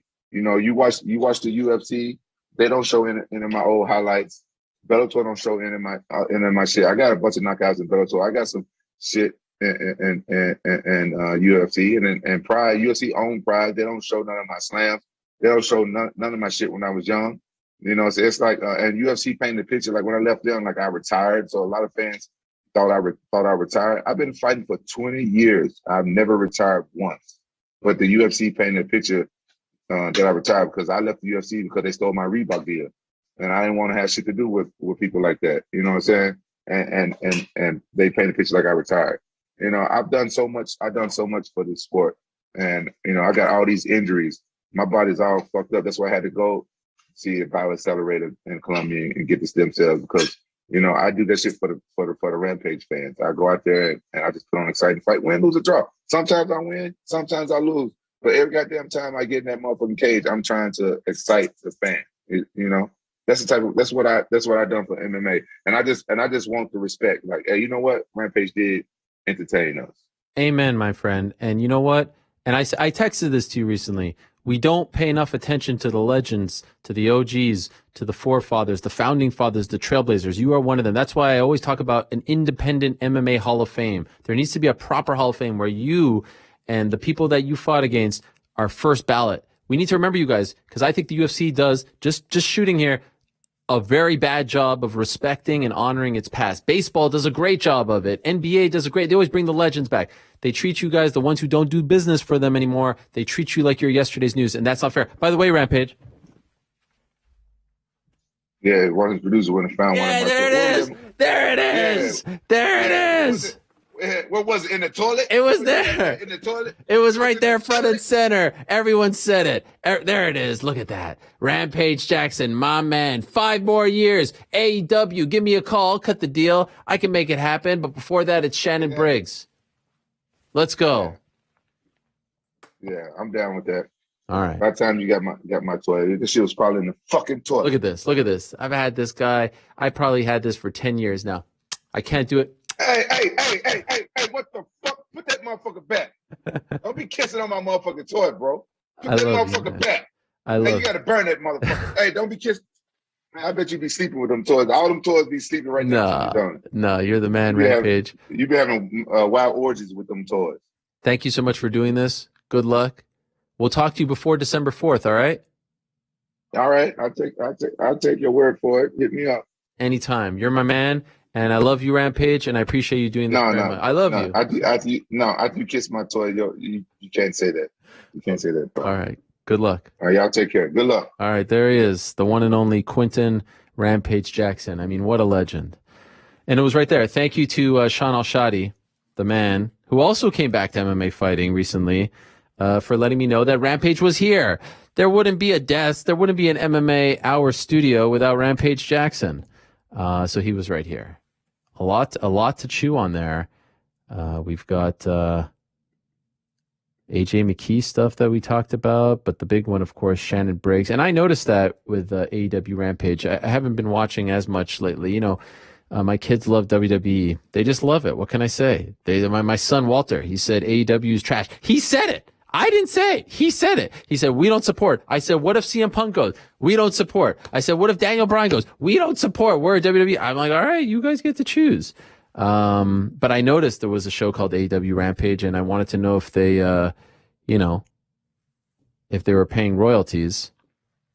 Apparently not, but he wants to be a part of the show. So there you have it. the legend. I love Rampage. Later on in the program, we're going to be joined by the reigning, defending UFC middleweight champion Israel Adesanya. Again, Adesanya, who is waking up at 7:30 in the morning over there in New Zealand to join us Tuesday morning. How great is that?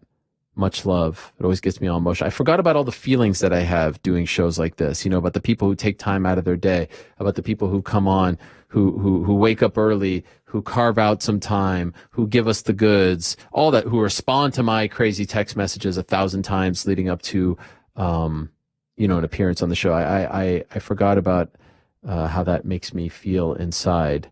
Makes me feel very good. When I was doing the other shows, people were like, yeah, that's all great. It's good. We like to hear your opinions. We like to hear your thoughts. But this was the show. This was my baby. This was the show that I think we all connected on. Anyway, so I'm very appreciative that he's going to wake up and join us later on in the program. We're also going to hopefully be joined in about 25 minutes or so by the one and only Darren Till, who is going to hopefully return to action on September 4th. It was supposed to be, well, first it was Vegas, then it was UK, then it's back to Vegas, and it looks like now it's going to be in Vegas, but it's going to be an afternoon card, so I think that's really smart because they've got Paddy Pimblett on that card, they've got Tom Aspinall on that card, they've got a lot of Molly McCann on that card, this off the top of my head. They've got a lot of UK-based fighters, a lot of European fighters on that card because it was supposed to be a European card, it was supposed to be an English card, and so it's very smart that they're actually going to make it in the afternoon. They're also doing afternoon card October 30th. That's I used to know the numbers. And the future ones get a little bit all mixed up in my mind. But that's the one with Glover Teixeira and Jan Blachowicz for the light heavyweight title. Also Aljamain Sterling and Petr Yan. That's the one that's happening in Abu Dhabi. That's going to be an afternoon card on ESPN Plus here in America. On BT Sport, by the way, over in the UK. I love my friends over there in the UK. And so those are afternoon cards coming up. So we'll talk to Darren Till about all of that and more. But in a matter of seconds, we are going to be joined by a man who joined me on the very first episode of this program. He was in his prime. He was actually, I would argue he was before his prime when he joined us in June of 2009. This is around the time that he joined us. Look at this young, fresh-faced California kid. I mean, look at this guy right over here. Eventually, he met up with this guy, and they had some classic wars. They had some great battles in WEC World Extreme Cage Fighting, and then, of course, he became one of the greatest of all time. He was my first guest. I remember he had a broken hand, I do believe. He was in a bed in LA, about to go on a media tour. He had just had a big fight. I think it was the Jens Pulver fight. It was the Jens Pulver fight in Sacramento. So he was on that show and, of course, has become one of the greatest ever. Now, of course, a great coach, an entrepreneur. I dropped my pencil. And he is a legend who's kind enough to join us on the last show back in June of 2018, and I couldn't have the first show back without him. And so without further ado, let us go back to the Zoom machine and say hello to the California kid, a.k.a. the California dad, Urijah Faber. How are you, Urijah? What's up? The nostalgia. We're back, baby. Buddy. Isn't it nice? It is nice. It is nice. Congratulations on all the new turns of events, man. It's pretty awesome to see you doing your own thing. You can go home again, Urijah, in case you didn't know. You're a home guy. You've never left the 916, but I just want to let you know, in case you were wondering, you can go home again. Hey, well, you're a beacon of hope for everyone. Thank you. Ariel. My mom is very excited because she watches every show. She pops her popcorn. She loves you. She's so happy you're on the show. I think number 2 in terms of excitement is your dad. I think your mom, your dad, and my mom are the 2 most excited people about this show coming back. I shared the text my dad just sent me out of the blue, saying his excitement for how Ariel is going to be having all the success and believed in you. Yeah. I know it's, it was very nice. Kindness from both sides. Your mom's the best too. So very, very super nice. Cool.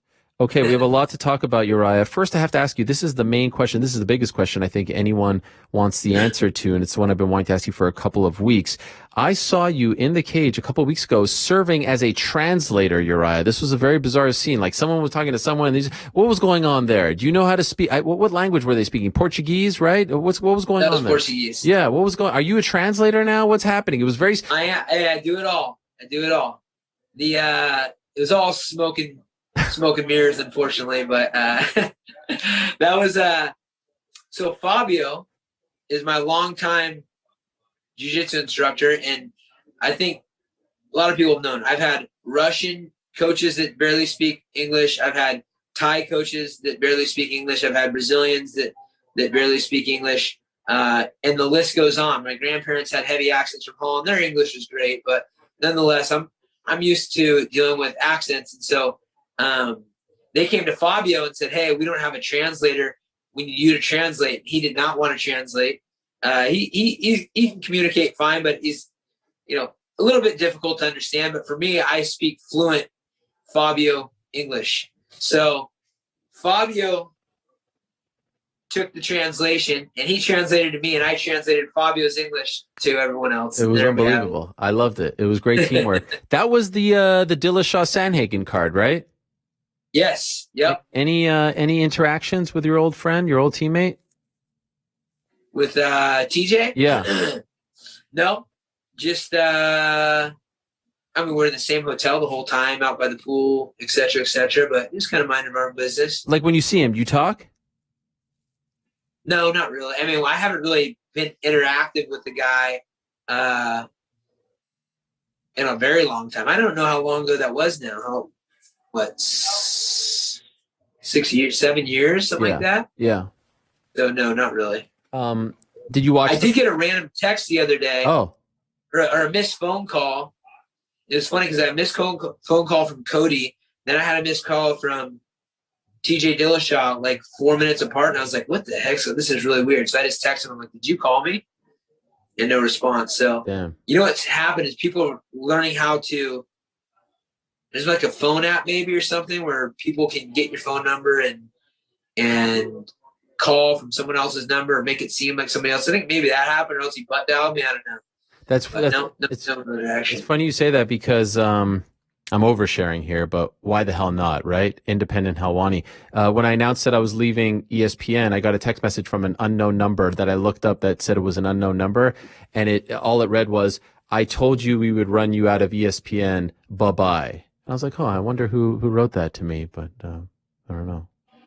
What? Is that your story? I swear on my life. Literally within an hour. And who do you think it was? I don't know. I have some theories. Female or male? I don't know. I didn't ask them. I just left it. How am I supposed to know if it's female or male? What are you talking about? I'm not sure. But they spelled it bye like Buhbye. I don't know if that's a giveaway or anything. In any event, did you see the fight?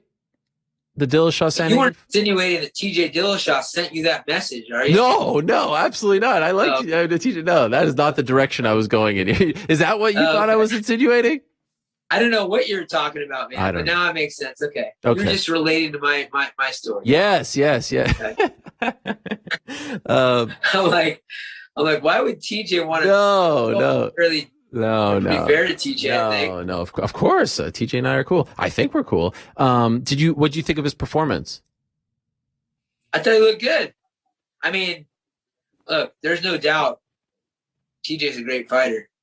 I mean, I feel like Sanhagen got beat up more, and I was sitting ringside, so I thought they were going to say Sanhagen won, but it wasn't like a ripoff. It was TJ was pushing the pressure, and he was trying to implement his game plan, which was to dirty box and put pressure and kind of make it an ugly fight, wrestle. Sanhagen landed a bunch of heavy shots, but I think he looked good. Yeah. And we'll see if they get him a title shot next or where he goes from here. I was told through the grapevine, Urijah, you tell me I come to the source, there's been some chirping about you versus Marlon Chito Vera on October 30th. Is there any truth to this? No. No truth. No. Not that I know of. Has there been any talk of you fighting Marlon Vera? You know what? Sean Shelby had. Well, so I just did an interview with the Schmo, Mm-hmm. and in that he was asking if I was going to come back and fight, and then I said, maybe, whatever, blah blah blah. We'll see what happens. I just recently have dislocated my poor little pinky there. Oh my dear. Yeah, I see it. Which I was shocked. It's just not. I can't make a fist or anything with it as of now. It's been almost 6 weeks. So I'm not thinking of fighting anybody because I can't make a fist with my right hand at all. But I did have from my manager say somebody, Sean Shelby asked me if I wanted that fight in October. And I said, hey, let's meet in Texas, sit down and talk because I didn't know what was going to happen with this and just see kind of what they're thinking, etc. And see if there's maybe a different plan because they do throw out fights for me on occasion. And I'm not completely out of the idea, but, it was like 2 ships in the night at the event. Never spoke. Shelby and I never spoke, never talked about it.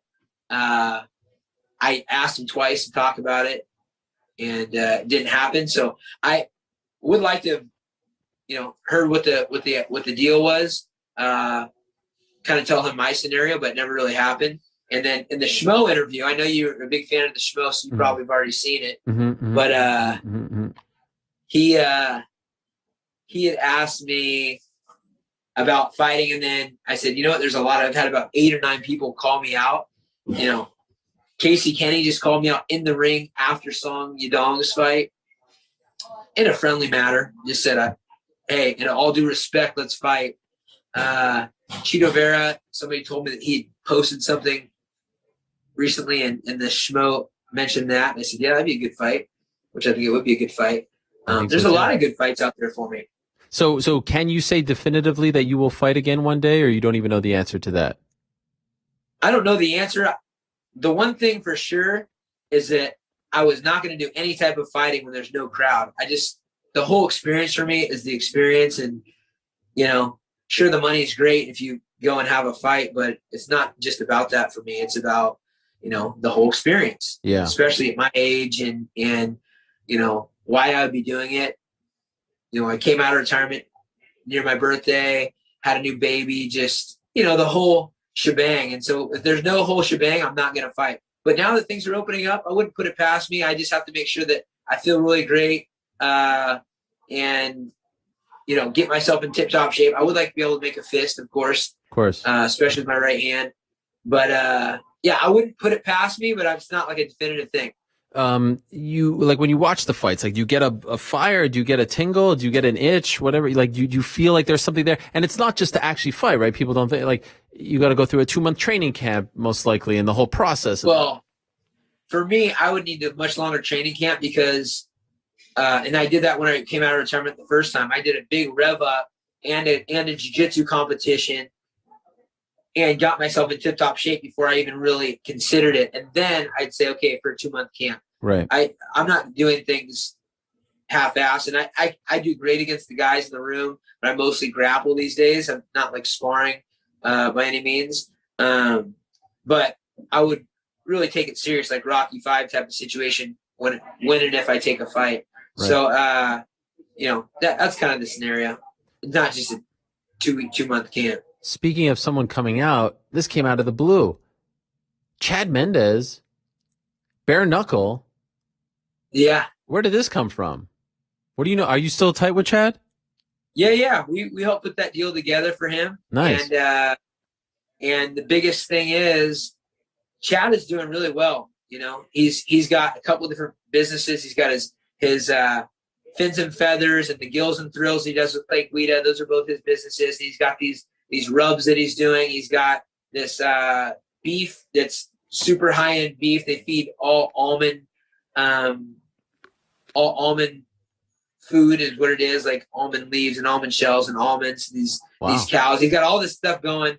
And the guy's in amazing shape. He just hunts and works out and does business and raises his daughter, another baby on the way. Wow. So when they keep offering him fights, you know, I've known Chad since he was in high school.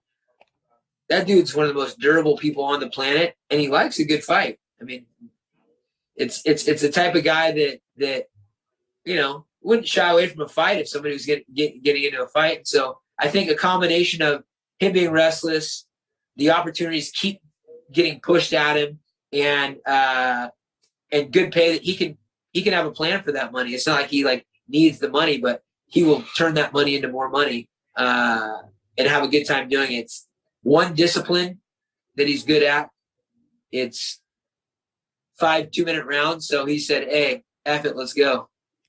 Okay, so are you surprised, given your take on the business and your experience, your history, that they let him do this? Because he's under contract with the UFC, right? That's what came out. He even said himself that he was surprised. Are you surprised?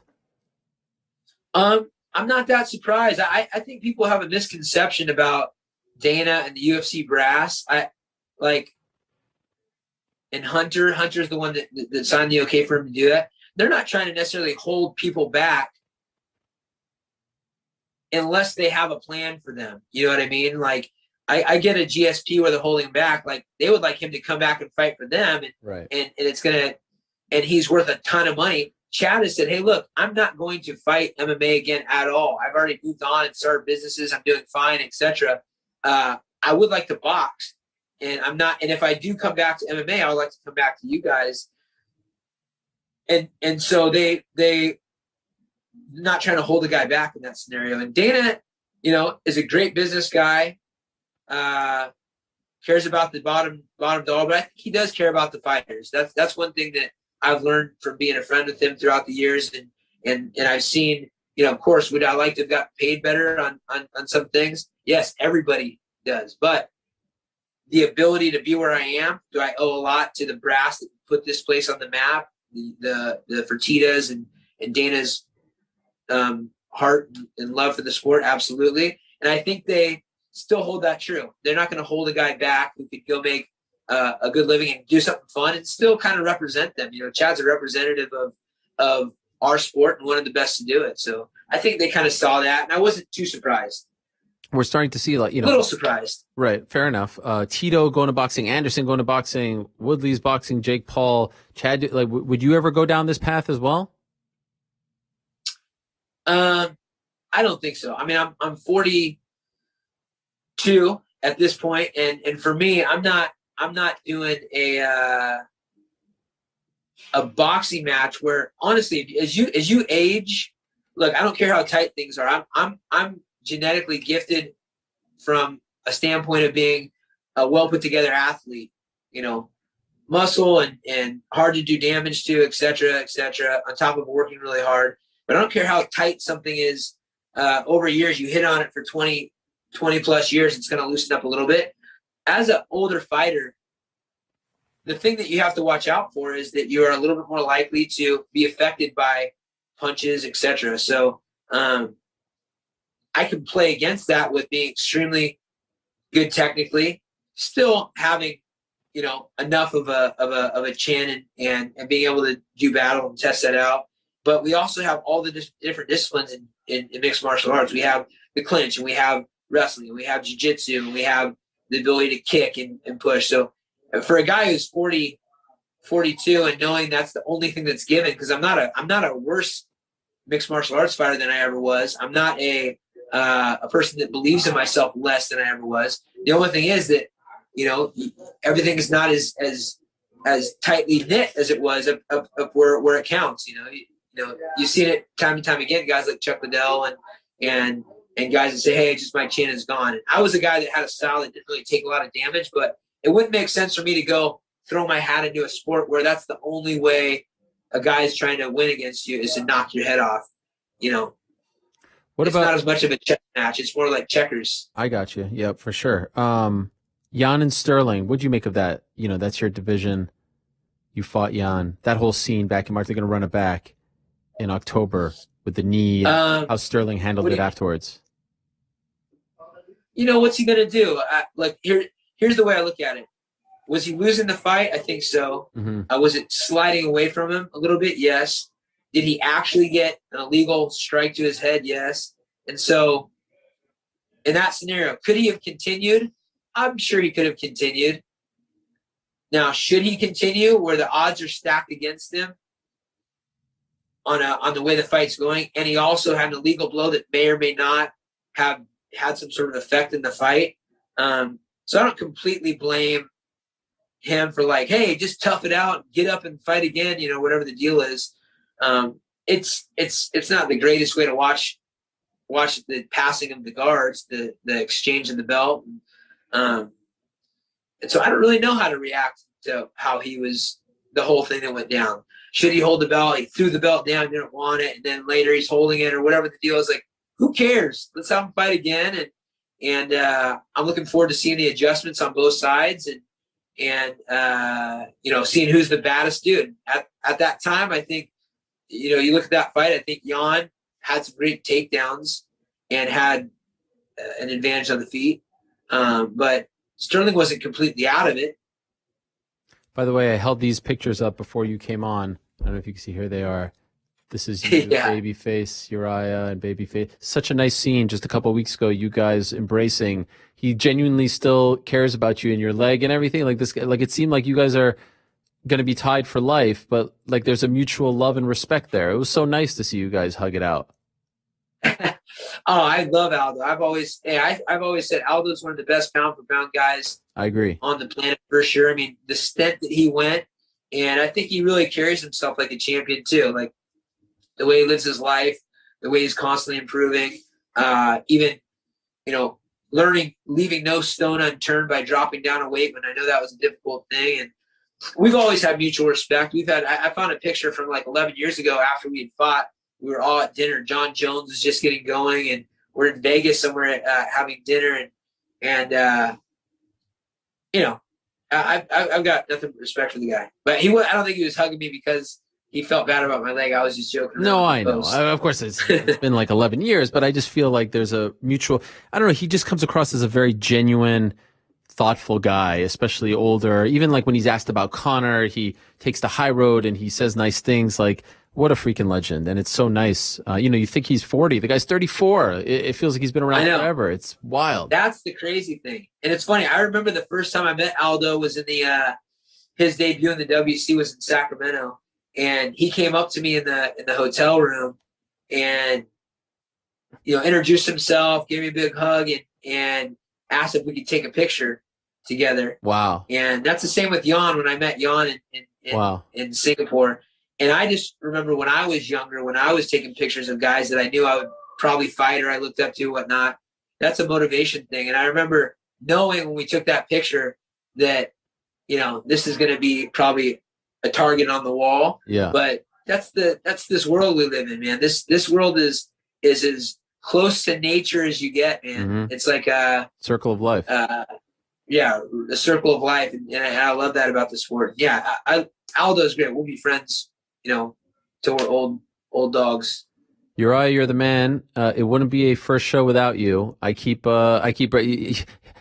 little did you know, back in 2009 when you agreed to do that interview in the bed with your hand in a cast when you were WC champ, that you would know that I'd keep bringing you back for these anniversaries and whatnot. But we're tied for life. What can I say, Uriah? So I appreciate you doing this. Thank you so much, and maybe we'll see you back in there in the future. Yeah. What's up with your brother, man? Yeah, how about that? Get him to sponsor the show. What's going on? Plug your brother. You see how much I don't know if you follow me. I mean, I know you see when I plug my Maccabee basketball. I saw your modeling for him. It's about time you got the modeling, Gabe. Okay, I plug my brother so much now. I always share stuff, always because of that comment that you made many moons ago. And he's opening up a store in New York City. It would be great to have you there. Maybe you could stop by. He's opening up a store in Soho, so he's come a long way. All right. So the next time you're here, you come. Anything on me, all right? You got it. But hey, congratulations on the twists and turns. I'm going to text you individually and tell me who you think that was. Okay. I'll tell you. It'll be a gentleman. All right. Fair enough. Do you know who it is? Like in your heart, I actually was? Oh no, I think I know, but I don't know for sure. Send me the number because I'll fact check on my saved numbers as well. Okay. We'll cross reference. Deal. Good to Thank have you, you back, Uriah. man.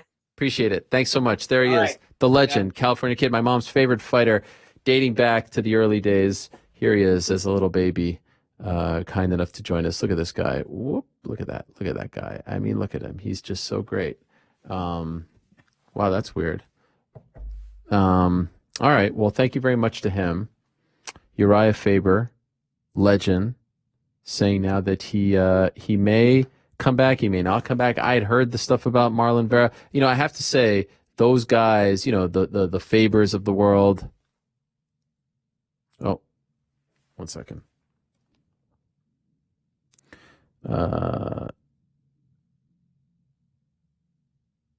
Darren.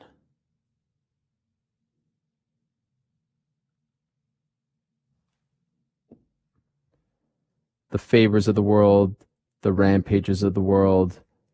You know, the guys who are around in the early days, I will always hold them in a very special place in my heart. You know, those were the guys when, you know, no one knew who the heck I was, giving me the time of day, doing interviews. And now I'm starting to see, like, you know, I'm starting to reach the age when they're being told they're done and they have to start new things. Here I am starting something new, but I'm still around. I still feel like I'm in my prime. I almost feel guilty, like, oh, hey, Urijah Faber, you're too old to do this, but I'm okay to do this. I don't know. There's like some weird, I don't know, survivor's guilt. Like we all kind of started this together and I'm still here and they're gone, or they're leaving. Does that make any sense to anyone else, or am I just crazy? In any event, I will always appreciate them, and that's why it was important for me to have legends like Rampage, legends like Urijah Faber on the program today, because they've really meant a lot throughout my career. All right, so we'll go from the legends to the present in a matter of moments. We're going to be joined by two of the best middleweights in the world.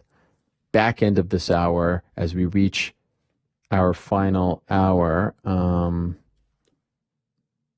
This was the one that I was.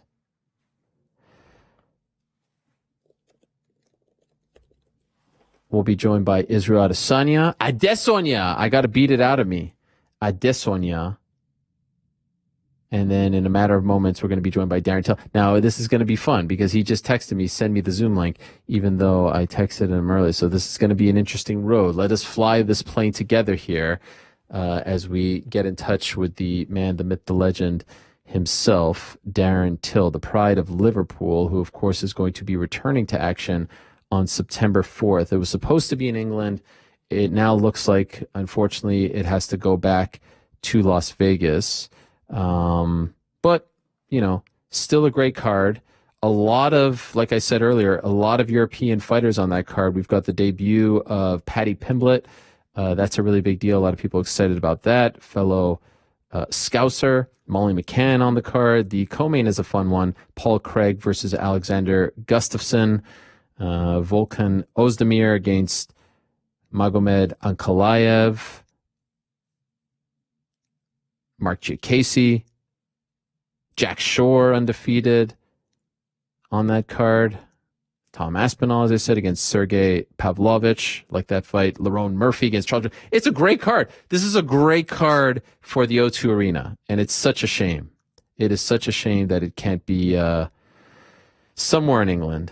Somewhere in any, and it doesn't even have to be O2 Arena. It could have been in, I mean, could you imagine this card at the Echo Arena with Darren Till headlining against Derek Brunson and Paddy Pimblett, who, if you don't know who Paddy is, one of the most exciting young fighters in the sport, finally jumping over from Cage Warriors to the UFC, who has not only one of the best looks, he looks like, Kerry Von Erich circa 1984.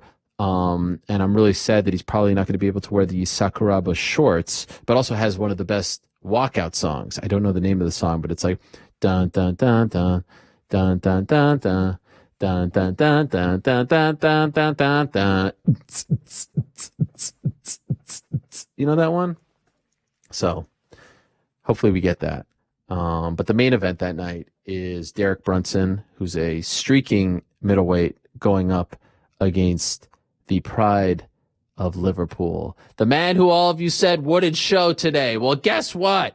He's here. Let's go back to the Zoom machine and say hello to the one and only Darren Till. I was hoping he'd be in his car, and yes, he is in his car. Hello, Darren. How are you? What you want? Look at this guy. Darren, tell the people what you said to me last week when you called me. We speak all the time. People don't know this. What did you say to the people when I mentioned this show? What did you say? Tell them, Darren. Tell them. Go ahead. How much you paying me? Go on, Darren. Tell them what you said. It came from the heart. It was one of the nicest things you ever said to me. Go on, tell them. You've paid me to come here, so I'm here, mate. Money means a lot to me. Paying you in those NFTs that you're all about now, right? Ariel, I ain't here to talk about MMA or that shit yet, you know. Okay. I'm sick of that talk. Let's talk about something else. Okay. What do you want to talk about? You talk to me. Go on. Okay, but I just want. Okay, can I say what you said to me? Don't start stuttering. Start your talking, or I'm off. You said to me, if you're not invited to the first episode, you will be highly offended. Fact or fiction, Darren? Fucking, you lying bastard. Darren, it's so good to see you. And by the way, can I just say, you look fantastic. How much do you weigh right now, Darren? I mean, you look svelte. That face, I could see. It looks like weigh-ins are tomorrow. What's going on over there? 91.6. Oh no, that was so I've done 2 sessions. I'm probably about 90.5, something like that. So 6 key off, which is I used to do 6-7 key in a night for welterweight. So it's good. It's good, man. Good. I don't know what that means because I'm North American. So so 199. So if I used to fight at 170 pounds, I would cut the night before. I would probably start cutting around 190, maybe. 190, wow. That's the night before. The night before? 20 pounds. Why did you wait? 185 the night before, maybe 180, 185, something like that. Can't remember. I'll have to ask my coach. But now, I mean, I felt too light for the Whittaker weigh-ins because I didn't even cut weight. I just jogged the morning of and just was on weight, so I felt a little bit too light. So this time, I still want to carry a little bit of weight into. Why have you got me talking? Okay. I wasn't even asking. I was just saying you look great. Okay. I don't need this shit in my life. I know. I agree. None of us do. Darren, what about? Can I just tell you how many times I watched that video of the guy in the store? Times are tough and friends are few. How many people hit you up about that? I mean, that guy looked exactly like you. It's funny because if that guy did that and didn't look like me, he'd have only went viral like in Liverpool, maybe. Right. That guy went completely and utterly worldwide viral, just like the Manchester Echo. If I wouldn't have said nothing, they would have just went viral. What I do, mate, is I make careers and I break careers. Yeah, I mean, that's what I do, mate. Do you know what I mean? Everyone knows who the Manchester Echo are now, and everyone knows who Times Are, whatever his fucking name is. I'm not saying it because it's fucking. Come on, say it. Times are tough and friends are few. So ta-da to you. Okay, I'll say it. One time for you. Times are tough. Ariel's got a big nose when he fucks his wife. Oh, you walked right into that one, you little cunt. What are you referring to regarding the Manchester? What is that? A newspaper? Yeah, just like well, it's meant to be a Liverpool newspaper, but they don't show me no love, no support, never in my career, never ever. So as soon as there's a little bit of, like I posted a meme, they want to message me and say we're putting a story about it. Like, really, is that what you went to 3 years to do journalism and study in university to do a story about a meme? Really, is this the times we're in? But any time I'm fighting at Madison Square Garden or selling out arenas and that, I don't hear a fucking murmur from them. So fuck them. You can't, mate. They try to what? I don't give a fuck about them, and I don't give a fuck about cancelling me. You can't cancel me. I don't care. So what happened? Did you delete your Instagram for a second there? What? No, I posted a meme. Yeah. Just a funny meme. I've got nothing against no one. Ariel, you know me. We speak every day. I don't care what you want to do or whatever with your life. If you are want to be a transgender and get fucking 5 cocks stitched onto yourself. I wouldn't treat you any differently. I don't care. I just posted a meme because I found it funny.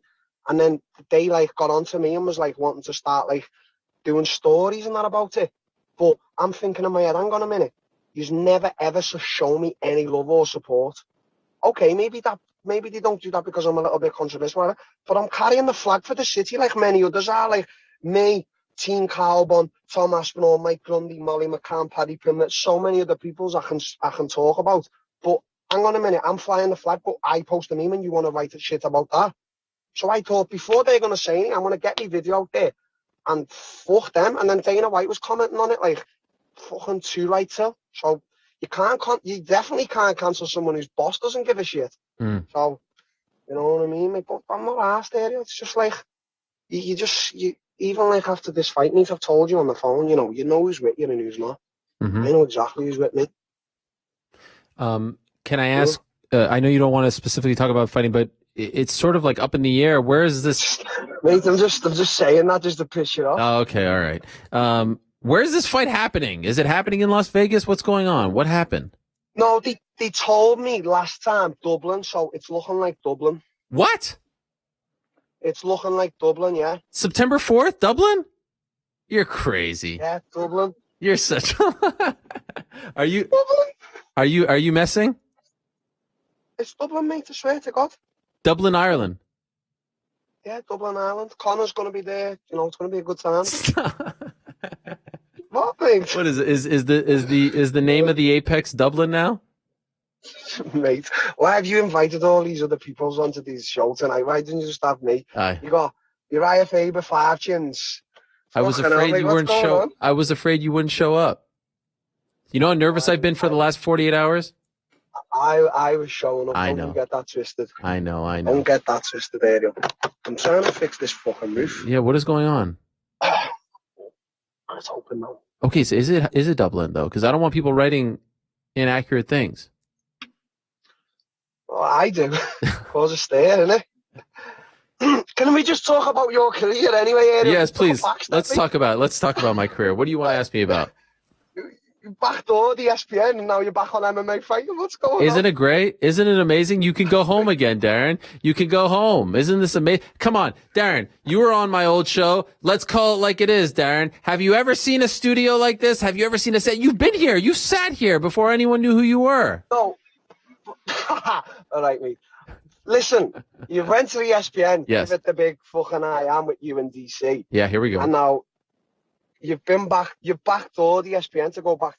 It's like you're taking back steps in your career, mate. Like, what's going on? You think this is back steps?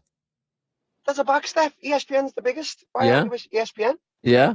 Well, The what do you think? let's see. You want to compare numbers? Let's compare numbers. Let's compare the numbers that my show is going to do here to that. What? We're comparing YouTube channels here. Ooh, we're comparing feeds here. Shot. I mean, are we? Hey, Darren, do you want to compare?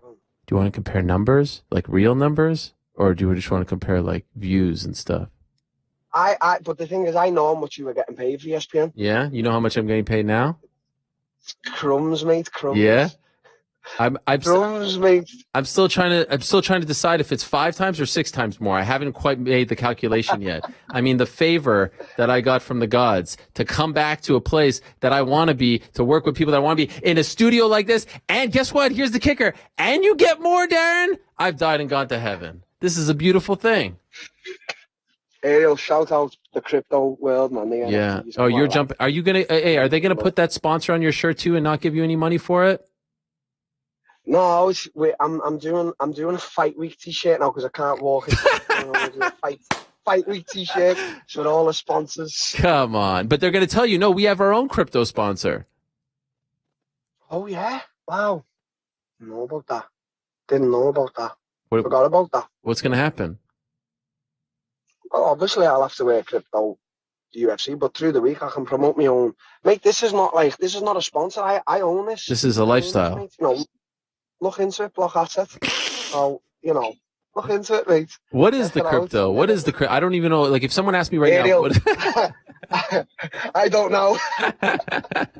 Just a few guys who come up to me. It's like, Till, Yeah. sound, come on, let's make money. I don't know nothing about it. I am not one of these guys who's talking crypto. That ain't me. Yeah, you're not Ben Askren. You're not Ben Askren. Listen, He knows a lot. He actually does know a lot about. He's a fucking smart fella, isn't he? Ariel, he's a very smart guy. Can't box though. Listen, mate. The man's. I don't know. I can't comment, can I? What can I say? What about your old mate Tyron Woodley going up against Jake Paul? You like that? You into that? Listen, mate. Tyron Woodley beat me fair and square. Like, am I a better fighter than Tyron? Yeah, I truly believe. I'm gonna keep stamping my name, but he beat me fair and square. I'm very, very worried that like he's getting paid a large amount to take like a dive or something. You think very so? Worried about that. A dive? I don't think. I don't know. Listen. Yeah, I know. I don't think so, but it's just I don't know. He just doesn't seem confident. Like the confident. I don't know. I can't comment here. I don't know enough about. I don't know how powerful Jake Paul is with his team and what they. I don't know, mate. I just know that if Woodley wants to beat him, he can beat him. If like, listen, but I'm not throwing hate at Jake Paul. The guy looks like he can box and looks like he's training hard. So I don't know. People have turned the corner on him. I feel like he's getting more and more respect. At first, people were like, YouTuber. No? No, I don't know, mate. Listen, the guy's making a lot of money and he's making a lot of good name for himself. So what? I'm not too bothered, mate. Yeah. I'm not too bothered. How's the collarbone? It's okay. Does it bother you still? Yeah, a little bit. How did it happen? I can't imagine anything more painful than that. Yeah, it was wrestling and I just felt awkwardly and I broke it, mate. Dang. I was training the week after, like 2 weeks after I'd done it, though. I was training after it. Like I've been in like a year-long camp. Like that's what it feels like. Yeah. I haven't stopped. Maybe I need to have a good break after this, like a good month, just away, just to clear my head. I feel good. I feel like I'm in a happy place. Like I'm feeling very violent. Feeling very, very violent. But mentally, how are you? I mean, like literally, it's been 13 months since you last fought. No, listen, we all have these mental struggles and that. Like, I think everyone on some degree has got something going on. But I feel like nowadays people have a bad day, Ariel, and they say, "Oh, my mental health. You've had a bad day, mate. Shut the fuck up." And then they want to go to like social media to express that. You've had a bad day, mate. You've had a bad day. Like I've had my bad days. You know what I mean? This camp's been great. I haven't broke the body too much this camp. I've done a lot of cardio. I've done a lot of good pad rounds, a lot of sparring rounds. I've had good people in.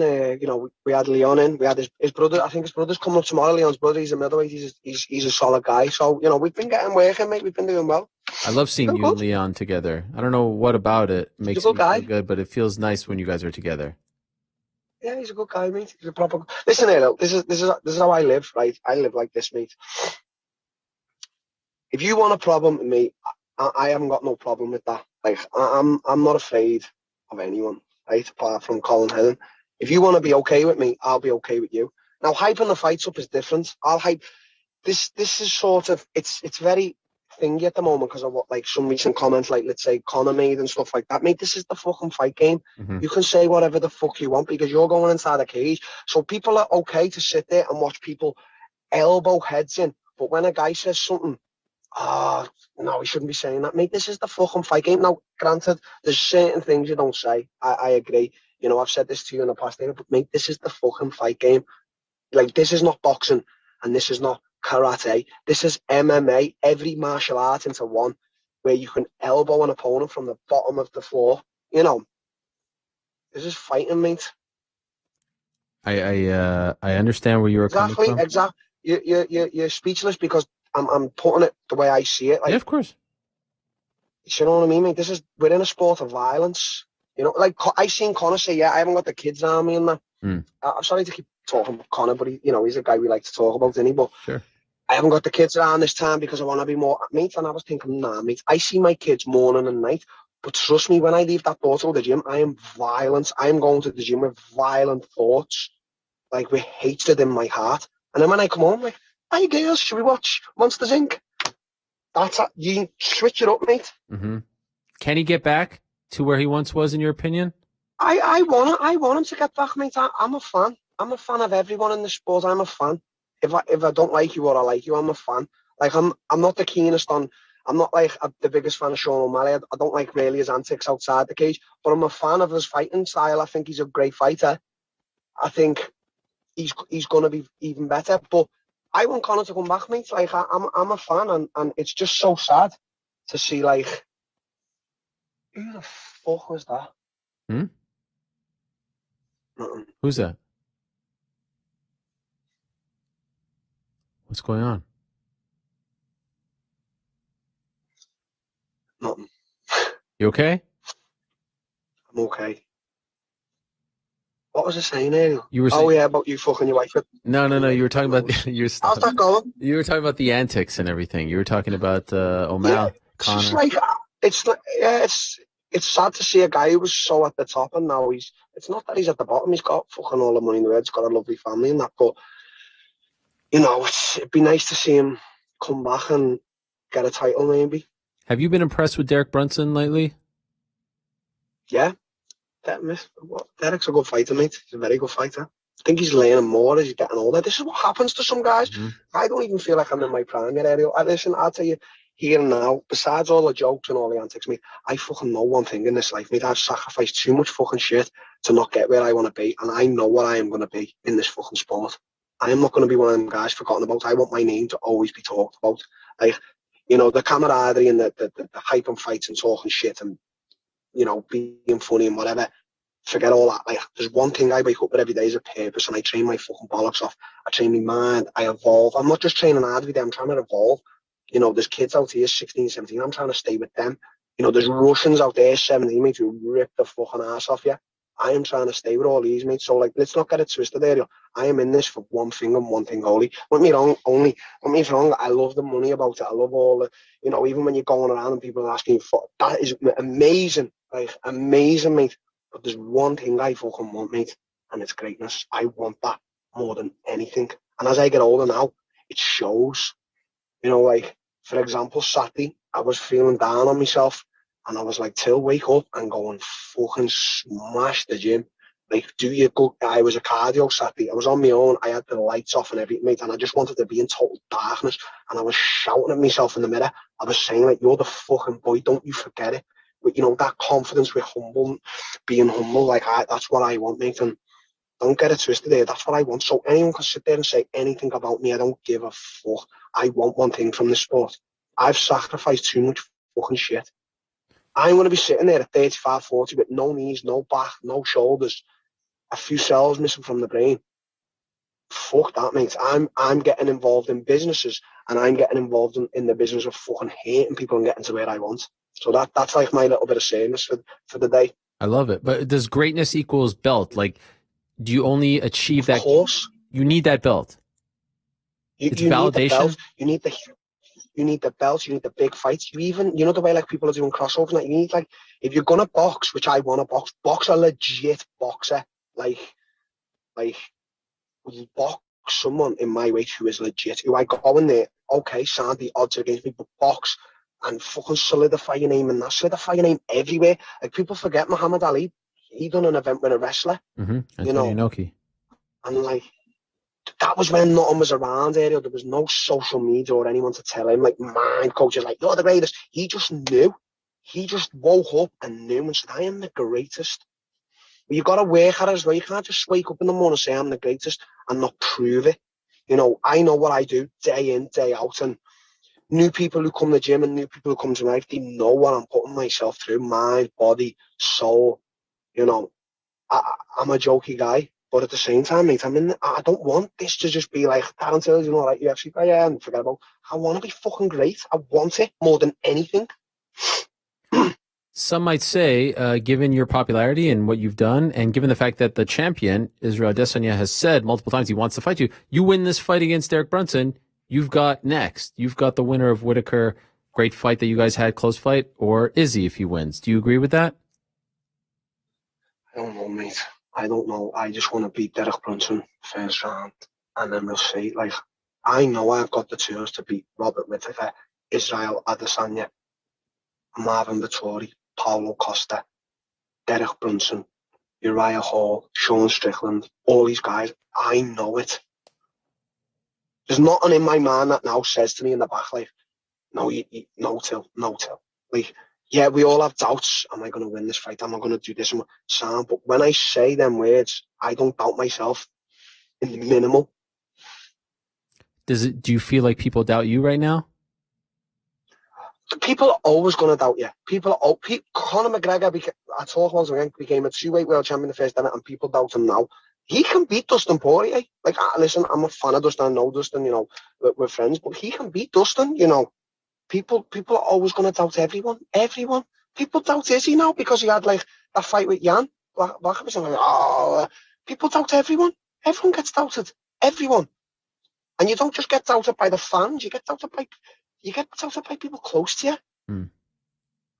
There's doubt from everywhere. But it's good to thrive off that. I love that. I love it so much. But it does feel like in this... Go ahead. Sorry, mate. Go on. No. I just love looking in people's faces. I just love looking in people's faces who I know doubted me and not saying anything, but just looking right through the soul. The ones who, I can understand the internet fans, but like the ones who are closer to you doubting you, that has to be motivating, right? Listen, it's motivating. Trust me, it's motivating. I feel a fire here, Darren. I feel like this is first of all, incredible promo that you've just dropped on us. I feel like I could run through a wall right now. I also want to watch September 4th even more so than I did 30 minutes ago. Holy crap. Like, I feel it. Like, you're not lying to us right now, but I feel something here. There's something going on. I'm not lying, Ariel. I will take 20 losses. I will take 55 losses. I will take injury after injury after injury to get where I want to be. And it's good to see guys like Charles Oliveira, Jan Blachowicz, who's the third one, who's just made a great I can't remember his name, sorry. It's good to see them types of guys do the things they're doing. Charles Oliveira lost to Cowboy Cerrone. Now he is the champion. No disrespect to Cowboy Cerrone. I'm just saying where he's come from. I am prepared to do whatever it takes. Whatever it takes, mate. With me and my team, though. Me and my team are everything.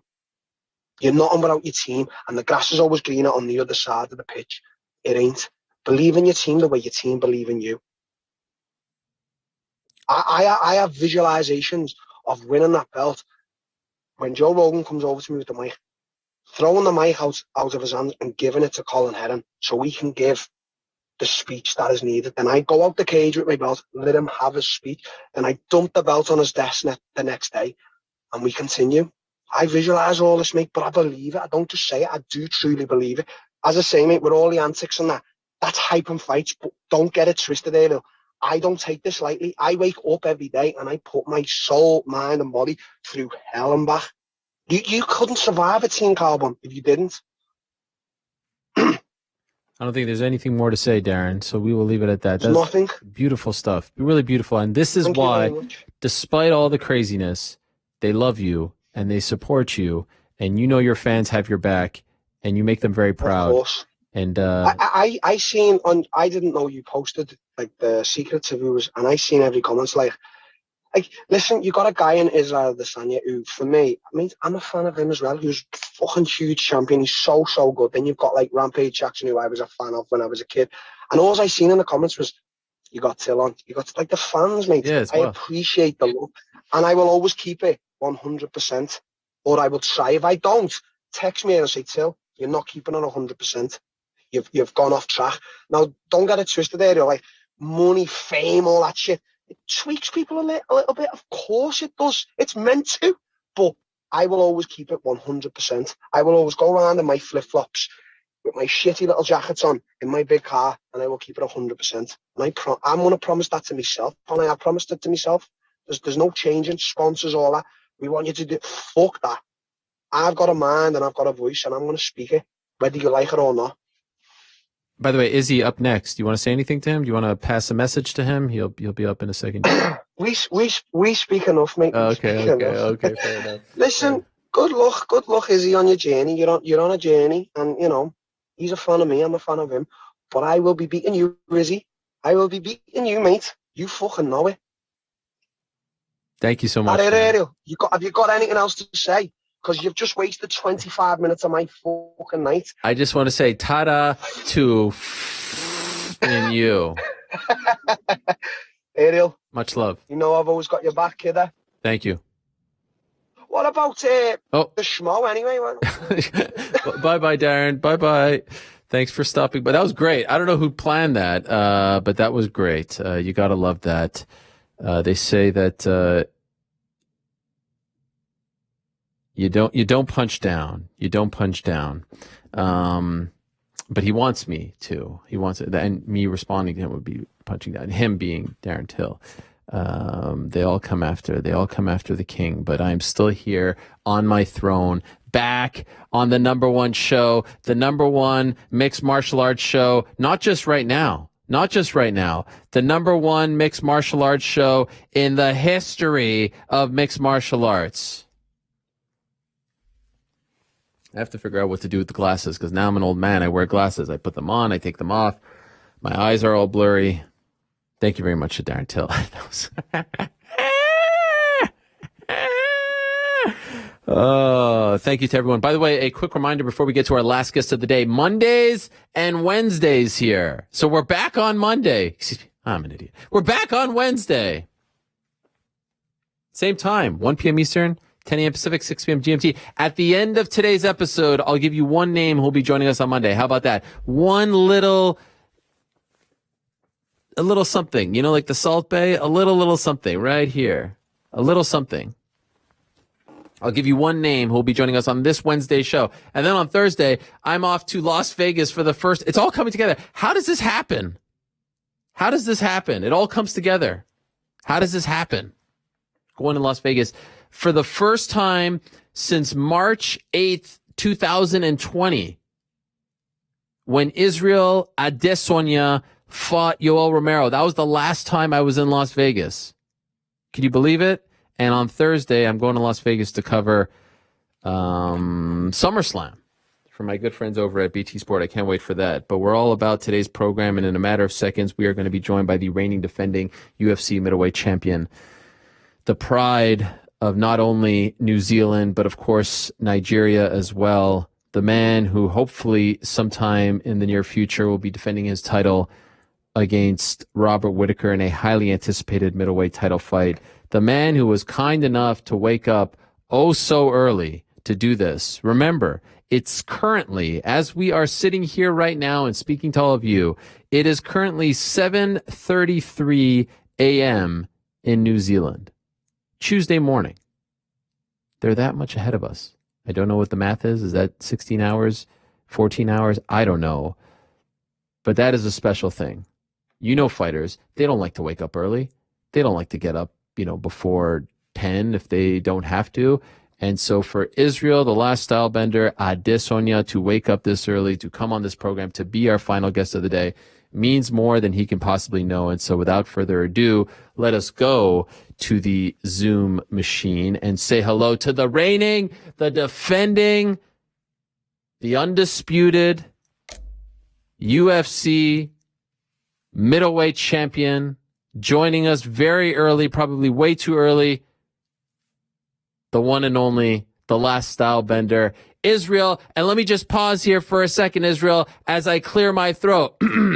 Israel Adesanya. They will never make me say your name the other way again. Adesanya. What's up, my man? Fuck, man. What's up? What an intro. He's back. I am back. Took the collar off. That's right. The shackles have come off. I'm unfiltered. I'm uncensored. I'm Helwani in full effect. And I got to be honest with you, that's all I wanted to do. I can say, fuck, dick, balls, bitch. Anything. Anything. Go crazy, Izzy. Go crazy. I just wanted to say your name the right way. Izzy, they told me to not say your name the right way. Hey, man, tell it. Clear throat again. Adesanya. Adesanya. Let them know. And if they don't like it, they could take a hike. Thank you so much for doing this. On them. That's right. It's 7:30 in the morning. You don't usually wake up this early, right? Man, I don't wake up for more than X amount of dollars at this hour. So, I appreciate being one of the first, or to close the show, the last guest on the first show back. So, Yeah, something like this historic. Something Thank like you. this historic. I'll get up for this. So You're the man. welcome back. Thank you, sir. Thank you so I'm much. sure you have a lot of these. I didn't read it. Yeah, oh my gosh, that is beautiful. Well done. Well done. I don't want to. We're in a good mood. We're celebrating, but I have to start this way. I am sorry about your brother. I am sorry about your training partner, and even more so about the punishment, if you want to call it that, 6-month detention. Yeah. Falvake, am I saying his name correctly? Yeah, Vake. Vake, excuse me, Falvake. There you go. See? Man, Appreciate that. this is crazy. This is nuts. This man was murdered, and the perpetrator, the murderer, got 6 months home detention. I just want to say to you and the city kickboxing team and to all his friends and family, that is disgusting. I don't know how to even put that into words, so I'm sorry. Yeah, definitely. We appreciate that. Yeah, it's crazy times, man, for New Zealand's justice system. And I don't want to get too much into it because because the trial's still ongoing. So, excuse me. There it is. First birth. That's right. To get it out the way. Yeah, the situation is crazy, but we have each other. And to put it blank, we're not going to take our foot off their necks because, 6 months for doing something as heinous as that. And you get to chill at home with your kids, your family. Pretty much you have a 6-month holiday, so I don't know. Yeah, I don't feel like the punishment. There's no punishment that fits the crime, but that's just like a slap in the face to us and the Bucky family. All right, well, keep doing your thing. Got your back. I actually didn't get a chance to talk to you. I didn't get a chance to talk to you, Izzy, before the Vittori fight or after the Vittori? No. I mean, things done change. This is what I feared. Hey, man. I mean, I got the stiff arm. I said, Izzy wants some. What happened? What happened? Ain't nothing changed but the change, Izzy. You didn't want to talk before. Get close. Yeah, okay. I could have let you get close. Can I tell you the truth? Man, Can I tell you the truth? Yeah. I know you're on the internet. There was this meme going around that people said like, oh, when Ariel talks before it was ridiculous crap. And I thought that you read that and that you said you wanted none of me. That's what I thought in my heart. No. Nah, don't be like that. Nah, I didn't see any meme like that, but what was happening? I think I was just busy at the time. And then I remember telling Tim, like, we'll be the first one after or something, but then that I left. I can't remember. But we're here now. Yeah, we're here now on a historic show. Close it out with the one and only. Okay, so if you don't mind, I just want to go back to Arizona because, again, I didn't have a chance to talk to you. I felt, look, I'm just saying this out of respect. I'm not trying to take shots, even though he's not a fan of mine. I think you're a better fighter than Marvin Vettori. I just think, I mean, there's always going to be a pecking order, and I think you're better. I felt like you prolonged that fight to kind of prove a point. You enjoyed being in there for 25 minutes with him. Am I wrong? No, you weren't wrong. I actually had fun. I enjoyed myself. I felt around the 4th or 5th round, I put my foot on the gas. I was about to, and then my coach Eugene and Mike and Andre kind of told me to pull my foot off because I don't want to say to call you had it in the bag. Maybe they had a little PTSD from the last fight before that, so yeah, they didn't want me to try and take out straight away. But I mean, in no point in that fight that I felt sure. Even if I recall, I said at the press conference when he got up, I didn't even move. I didn't blink because I knew he didn't pose a threat to me. And when you fight the fight pretty much to survive, you're not trying to win. You're trying to survive. And you're playing your game on 85, 90% defense. Yeah, you know, it makes it hard to take out a mongrel like that. He's a good fighter, but there's levels to this, like you said. When you were at the press conference and you saw him getting all fired up like that, it actually reminded me of Bisping in the early days of his career, where he would almost have to psych himself up and get too emotional. And I think you compare that Bisping to the Bisping who fought Luke Rockhold leading up to his fight, how relaxed he was and sure of himself. I would argue that being the opposite way is a lot more smart and successful for your career. When you were seeing him act like that, did you know, okay, I mean, he's off his game here. He's way too emotional about all of this. He's getting psyched up. Oh, I knew that already from the jump. I've already fought him before because he's the kind of guy like he gets too much in his feelings.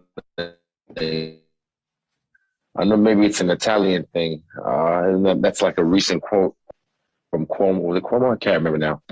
Anyway, that's beside the point. I just knew I had it. I had him where I wanted him. And you could see I was just like poking the bear, and I could just see him getting agitated. And when I asked him a simple question, and he couldn't even answer it. He just started to fumble. And then when he exploded and erupted, I knew I had him. And there was just a little bit of verbal warfare, mental warfare. And I wanted to get him to lose his cool because he was trying to act all cool at the press conference. So when I got him to lose his cool and took the mask off, and I was like, yeah. He didn't even know how to put his glasses back on. He like threw it down. And then he sat down. And I remember, allegedly, it might have been me, it might have been, someone next to me or down the seats, but it was like this piece of bubble gum that someone threw at his head.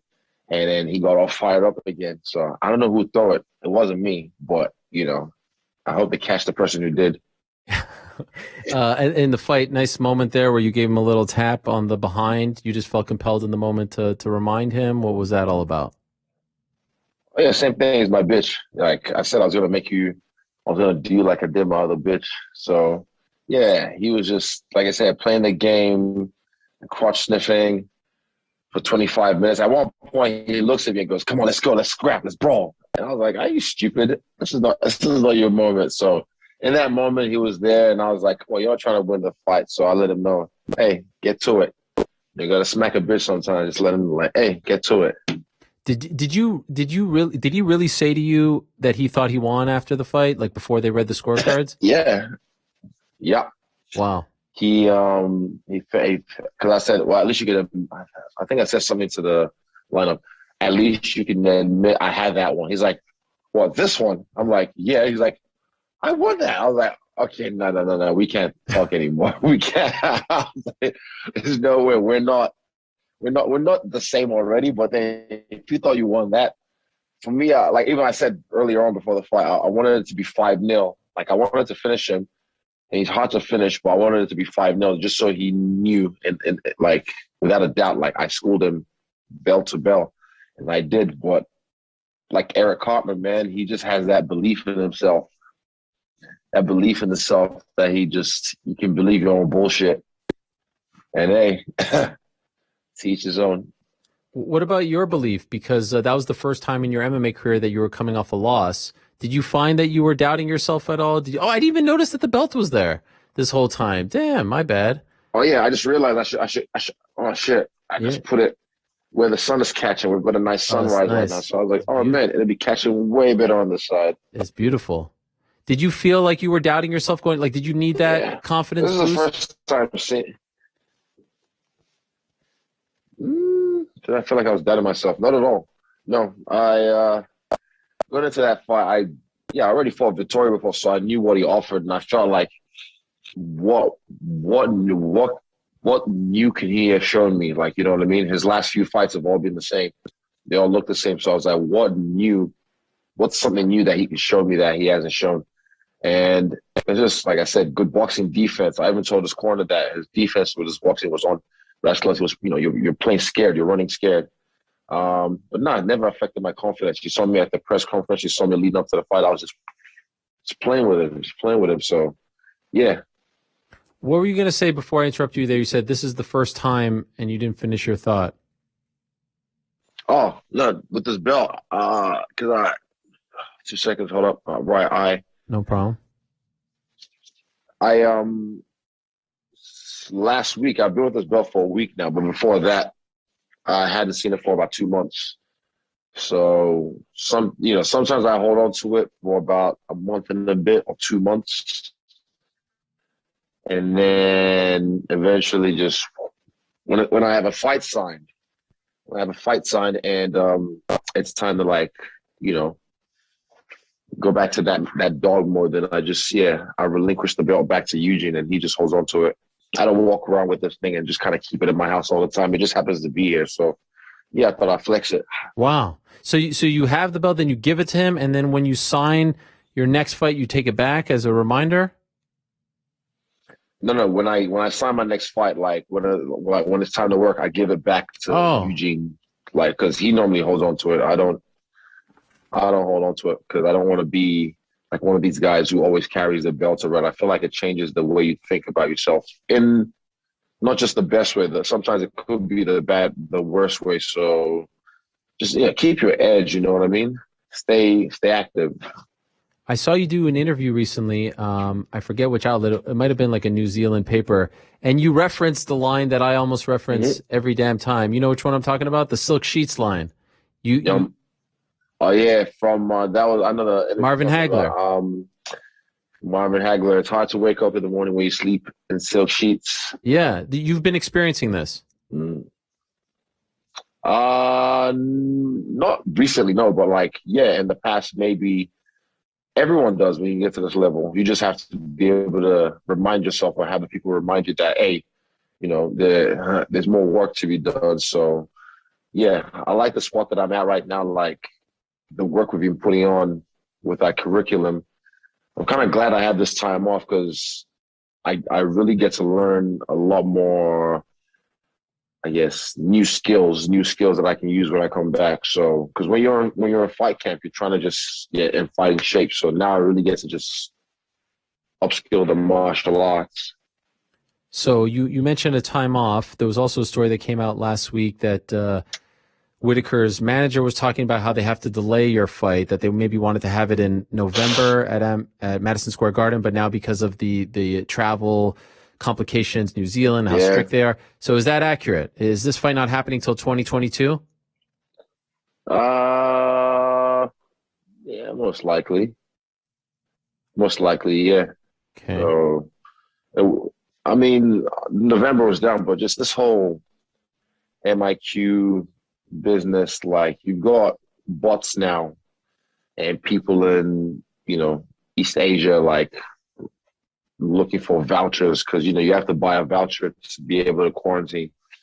So within 3 minutes of getting announced, they're all sold out because you've got bots and people in other countries actively looking for it and then alerting people when the vouchers have come on. So yeah, if you try and book for December, the month of December, within 3-4 minutes, the vouchers are just gone. Crazy.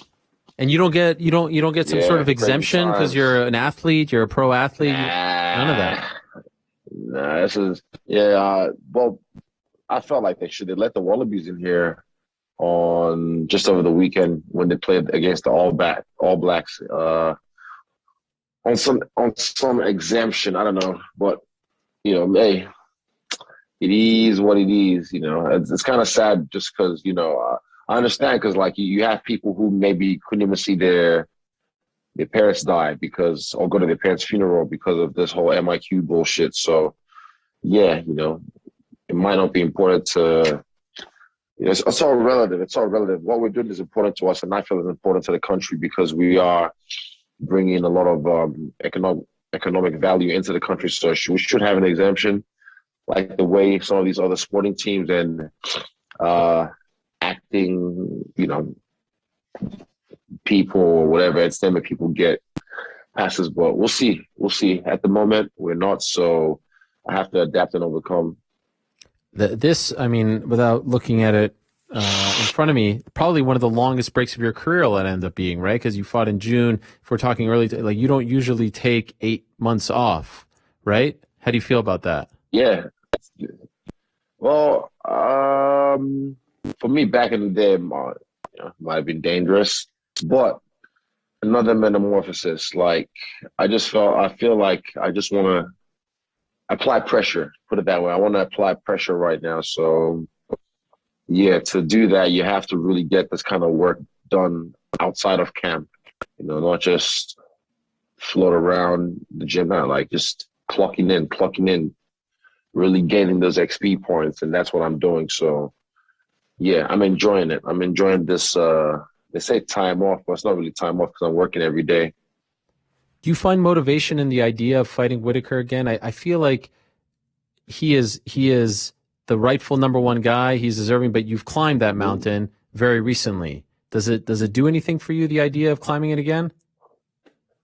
Yeah, definitely. The idea of lapping the division is what excites me. So yeah, I want to do that. It's not really about Whittaker. It's about just overlapping everyone. And then, yeah, that excites me. And also, he's been on a run. He's beating some tough guys. So, to do it again like I did Vittoria, just to like leave no doubt and just plant a flag in their head and let them know, like, I own that. That's mine. You agree, though, that he's the rightful next guy, right? Agreed. We just had your old mate, Darren Till. I asked him if he wanted to say anything to you. He says you guys talk all the time, so he doesn't need to say anything. But just wanted to let you know that one day he will beat you. He just wanted you to know that in case you didn't know. Darren, in case I didn't know. We don't talk all the time. Relax. Yeah. That's what he said. DMs. But we talk often. I don't say it's like every day, like, hey, what's up, buddy? Well, we're cool, but he just has to win first. Fucking hell, I've laid it up to him so many times, and he just keeps flopping. Like, Jesus Christ, get it to fucking together, Darren. Darren! So, yeah, he can't talk unless he wins first. And to win the way I've been winning in this division is not an easy task. So, yeah, pick a number and get in line, son. Do you think he beats Derek Brunson? Yeah, I think so. But that's my other son. So, my children, fucking hell. I'm fathering motherfuckers. This weekend is one that I'm guessing you're going to be watching. Gaslam and Cannonier. Who do you like in that one? Yes, I will be. I will be watching that. Who do I like in that one? Fuck, Gaslam is not an easy fight. I can tell you that much. Yeah. And Cannonier is one of these. He's like the division's dog. It's a fight that I'm excited for. Who do I have in that one? I'd like Cannonier to win just because I like fresh meat, and also he's a good guy. I feel like, I laid it up to him as well. So I'm trying to help these people, man. I'm trying to really change lives out here. I know. So I feel you. Yeah. I hope he gets it done. But like I said, these Mexicanos, man, it's not an easy fight. You pack a lunch, pack a dinner, man. You're gonna pack for about 3 days if you want to fuck with these Mexicanos, man. Speaking of fresh meat, Sean Strickland, is he someone that's on the radar or not quite yet? Oh yeah. What's his name? Sean. Yeah. I saw his last fight. Yeah, with Uriah Hall. Yeah. He's good.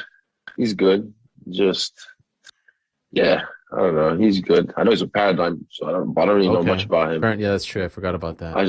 Apparently he's good on the mic. I've heard he's really good on the mic. He's a little out there, if I'm being honest. Yeah. But hey, to each their own. I have a confession to make, Izzy. I believe in my heart now. Yeah, this is it. This is me telling you how I feel. I'm shooting here, as they say in the pro wrestling business. I don't think and this makes me very sad, I don't think we're ever going to see Israel Adesanya against Jon Jones. I don't think it's ever happening. That's a good opinion, but I mean, the story is not told yet, Ariel. The story's still out there, and man, if you could say, I don't think we're ever going to see Jon Jones fight at heavyweight. You don't think so? Fuck, he's been saying this since 2013. I mean, you either get it done or you don't. So I mean, for me, I jumped up within 3 years of the company, of being in the company, and I jumped in the division that had me. The guys up there respect me. Even the champion up there, he gave me my props. So yeah, I just think it's not something that anyone can do, and he's getting fat for no reason now. Is it not weird that now it's like, okay, 2022, it will be 2 years since his last fight?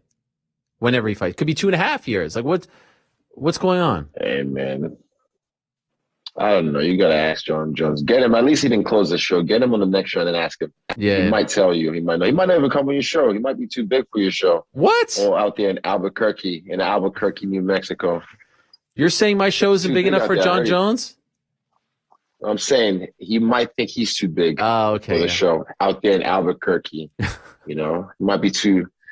The hot streets of Albuquerque might be too popping to be coming on the MMA Hour anymore.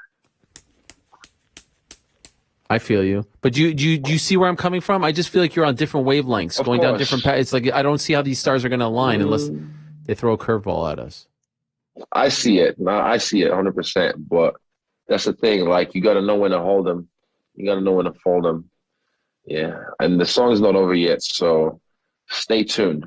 Okay. Like, we'll fight one day. I don't know where or how it's gonna happen. I just have an idea of what's gonna happen. But yeah, You feel let's it. see if he moves up in weight first. See if he moves up in weight first and deals with these guys there. I think he can, but does he think he can? If not for that fight, It's which been a long obviously time. means a lot to you, do you think that you'd be content just fighting at 185 until the rest of your days because of what happened in March, or is that still something that you're going to do again? No, hey, like I said, the story's not over yet. Like, just the story's not over yet. There's ways that this can happen. So stay tuned. I'll leave it at that. Stay tuned. Okay, interesting. I like the little. It's like a little bit of a tease of things to come. I don't know. Of course. I don't know if you're actually actively working on things, or you just kind of feel in your heart that the story is going. I know. I'm not a quitter. Like I said, you got to know when to hold them. Okay, you're gonna fight another day. I went up to 205, tried my best hand at it, didn't work out. So I'm definitely gonna fight for that belt again. And depending on who's holding that belt, because you go up to heavyweight, fuck that up, and then go back down to 205. So yeah, there's many ways this story can be written, like one of them Goosebumps book. Mm-hmm. I love those Goosebumps books. By the way, do you harp on that? Adventure. I love that one too. That's what I feel like I'm doing right now in my life. Do you harp on the Jan fight? Do you think about it a lot, or is it totally in the rear view mirror? Done. That's just done in the past. You don't hold on to that. I learned a lot from that, so I still pick the lessons, but I don't hold on to the fact like, oh man, I lost. It's like, nah, you went up there, try to achieve a side mission. Didn't quite get all the XP points, but you got a lot from it. So now I'm back on the main mission, which is defending my crown at 185. And then another time down the road, you hop on another side mission. So yeah, like I said, the game's not over. The story's not finished yet. Two last things. Because this might happen in 2022, does it increase the chances potentially of the Whittaker Adesanya rematch, or I should say, because you're the champ, the Adesanya Whittaker rematch, because you're the A side here, happening in either New Zealand or Australia? Is that a possibility at all?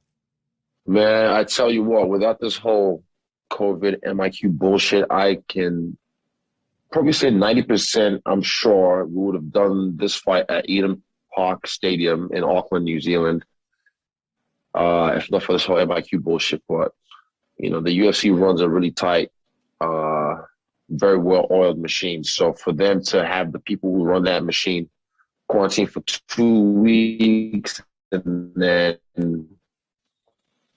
the fighters as well, is cruel. Unless we get some kind of, I guess, exemption.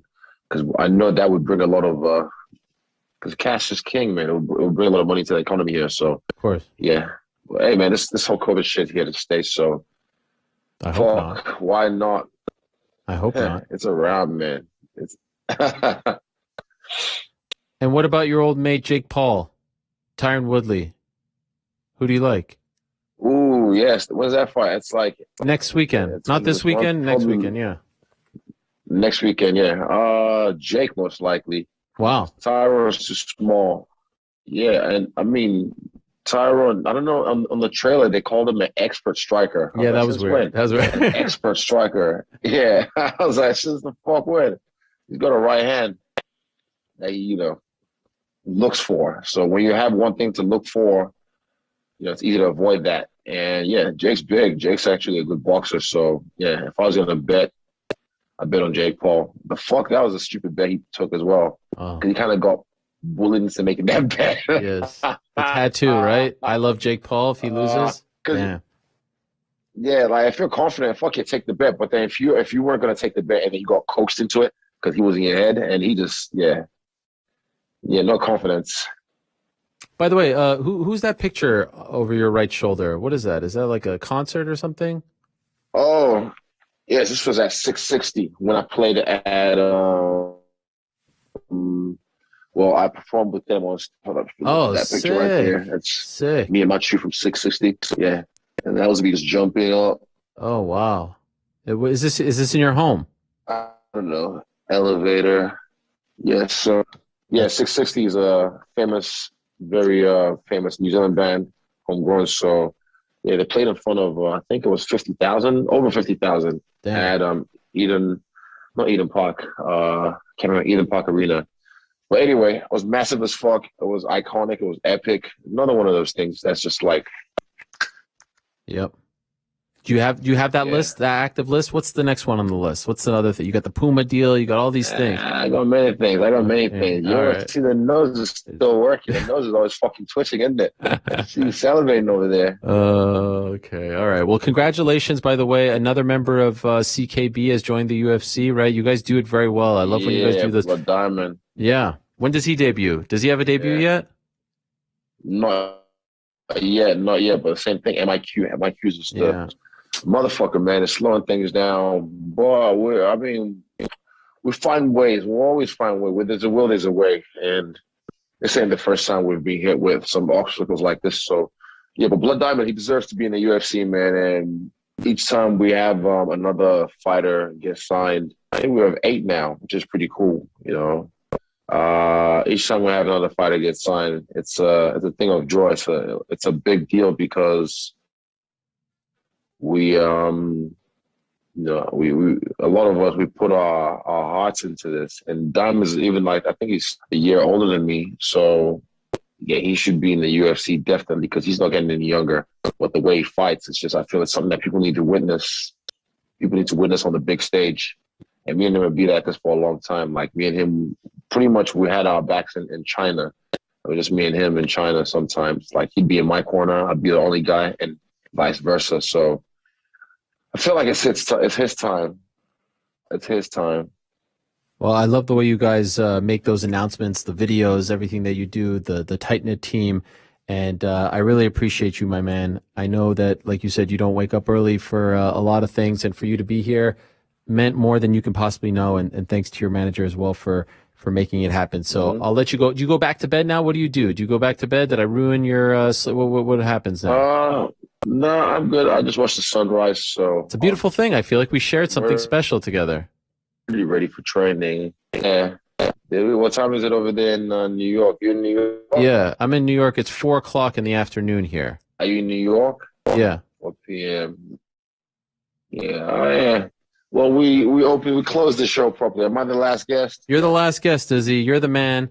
I appreciate you very much. Properly. Thank you so much, and we'll see you soon, and we'll talk to you soon as well, all right? No worries. Appreciate you. And congrats again. Free man. Spread your wings and fly. Ah! There we go. The last style bender, Israel Adesanya, with that laugh to close the show. How great was that? Beautiful stuff from him, and I really appreciate him waking up so early again to join us on this first. I don't even know what to call it. Is it the first edition? Is it the first last edition? Is it the is it episode 500? I don't even know what number we were at. I'm not going to count the numbers anymore. I don't want to do that because I feel like I always hated actually the 200th episode, the 300th episode. I always hated that sort of thing because I treat every episode like it's a anniversary episode, 100, 200, 300. And so I always felt weird, like we're making a bigger deal out of one episode. It's like my children. I love them all equally. I love all my episodes the same. I love all the guests the same. So we're not going to count them anymore. But I do want to let you know that if you go to Spotify right now, you can get the podcast. You could go to Apple Podcasts. You could get the podcast. You could go wherever you get your podcast. Of course, you can watch the video on demand of this show on YouTube. It is so weird being here, like seeing all the things. There's a little like Apple box over here that I used to put my foot on. It's like nothing has changed. There's no stench. It's beautiful. It's like June, I think 11th, 2018. It's beautiful. There's no dust. Nothing's changed. I love everything about it. And I'm just so I want to come back here and do the show again. And guess what? I get to do the show again on Wednesday. And I could tell all of you that on Wednesday, 1 p.m. Eastern, 10 a.m. Pacific, 6 p.m. GMT, one of the guests that'll be joining us is the greatest of all time.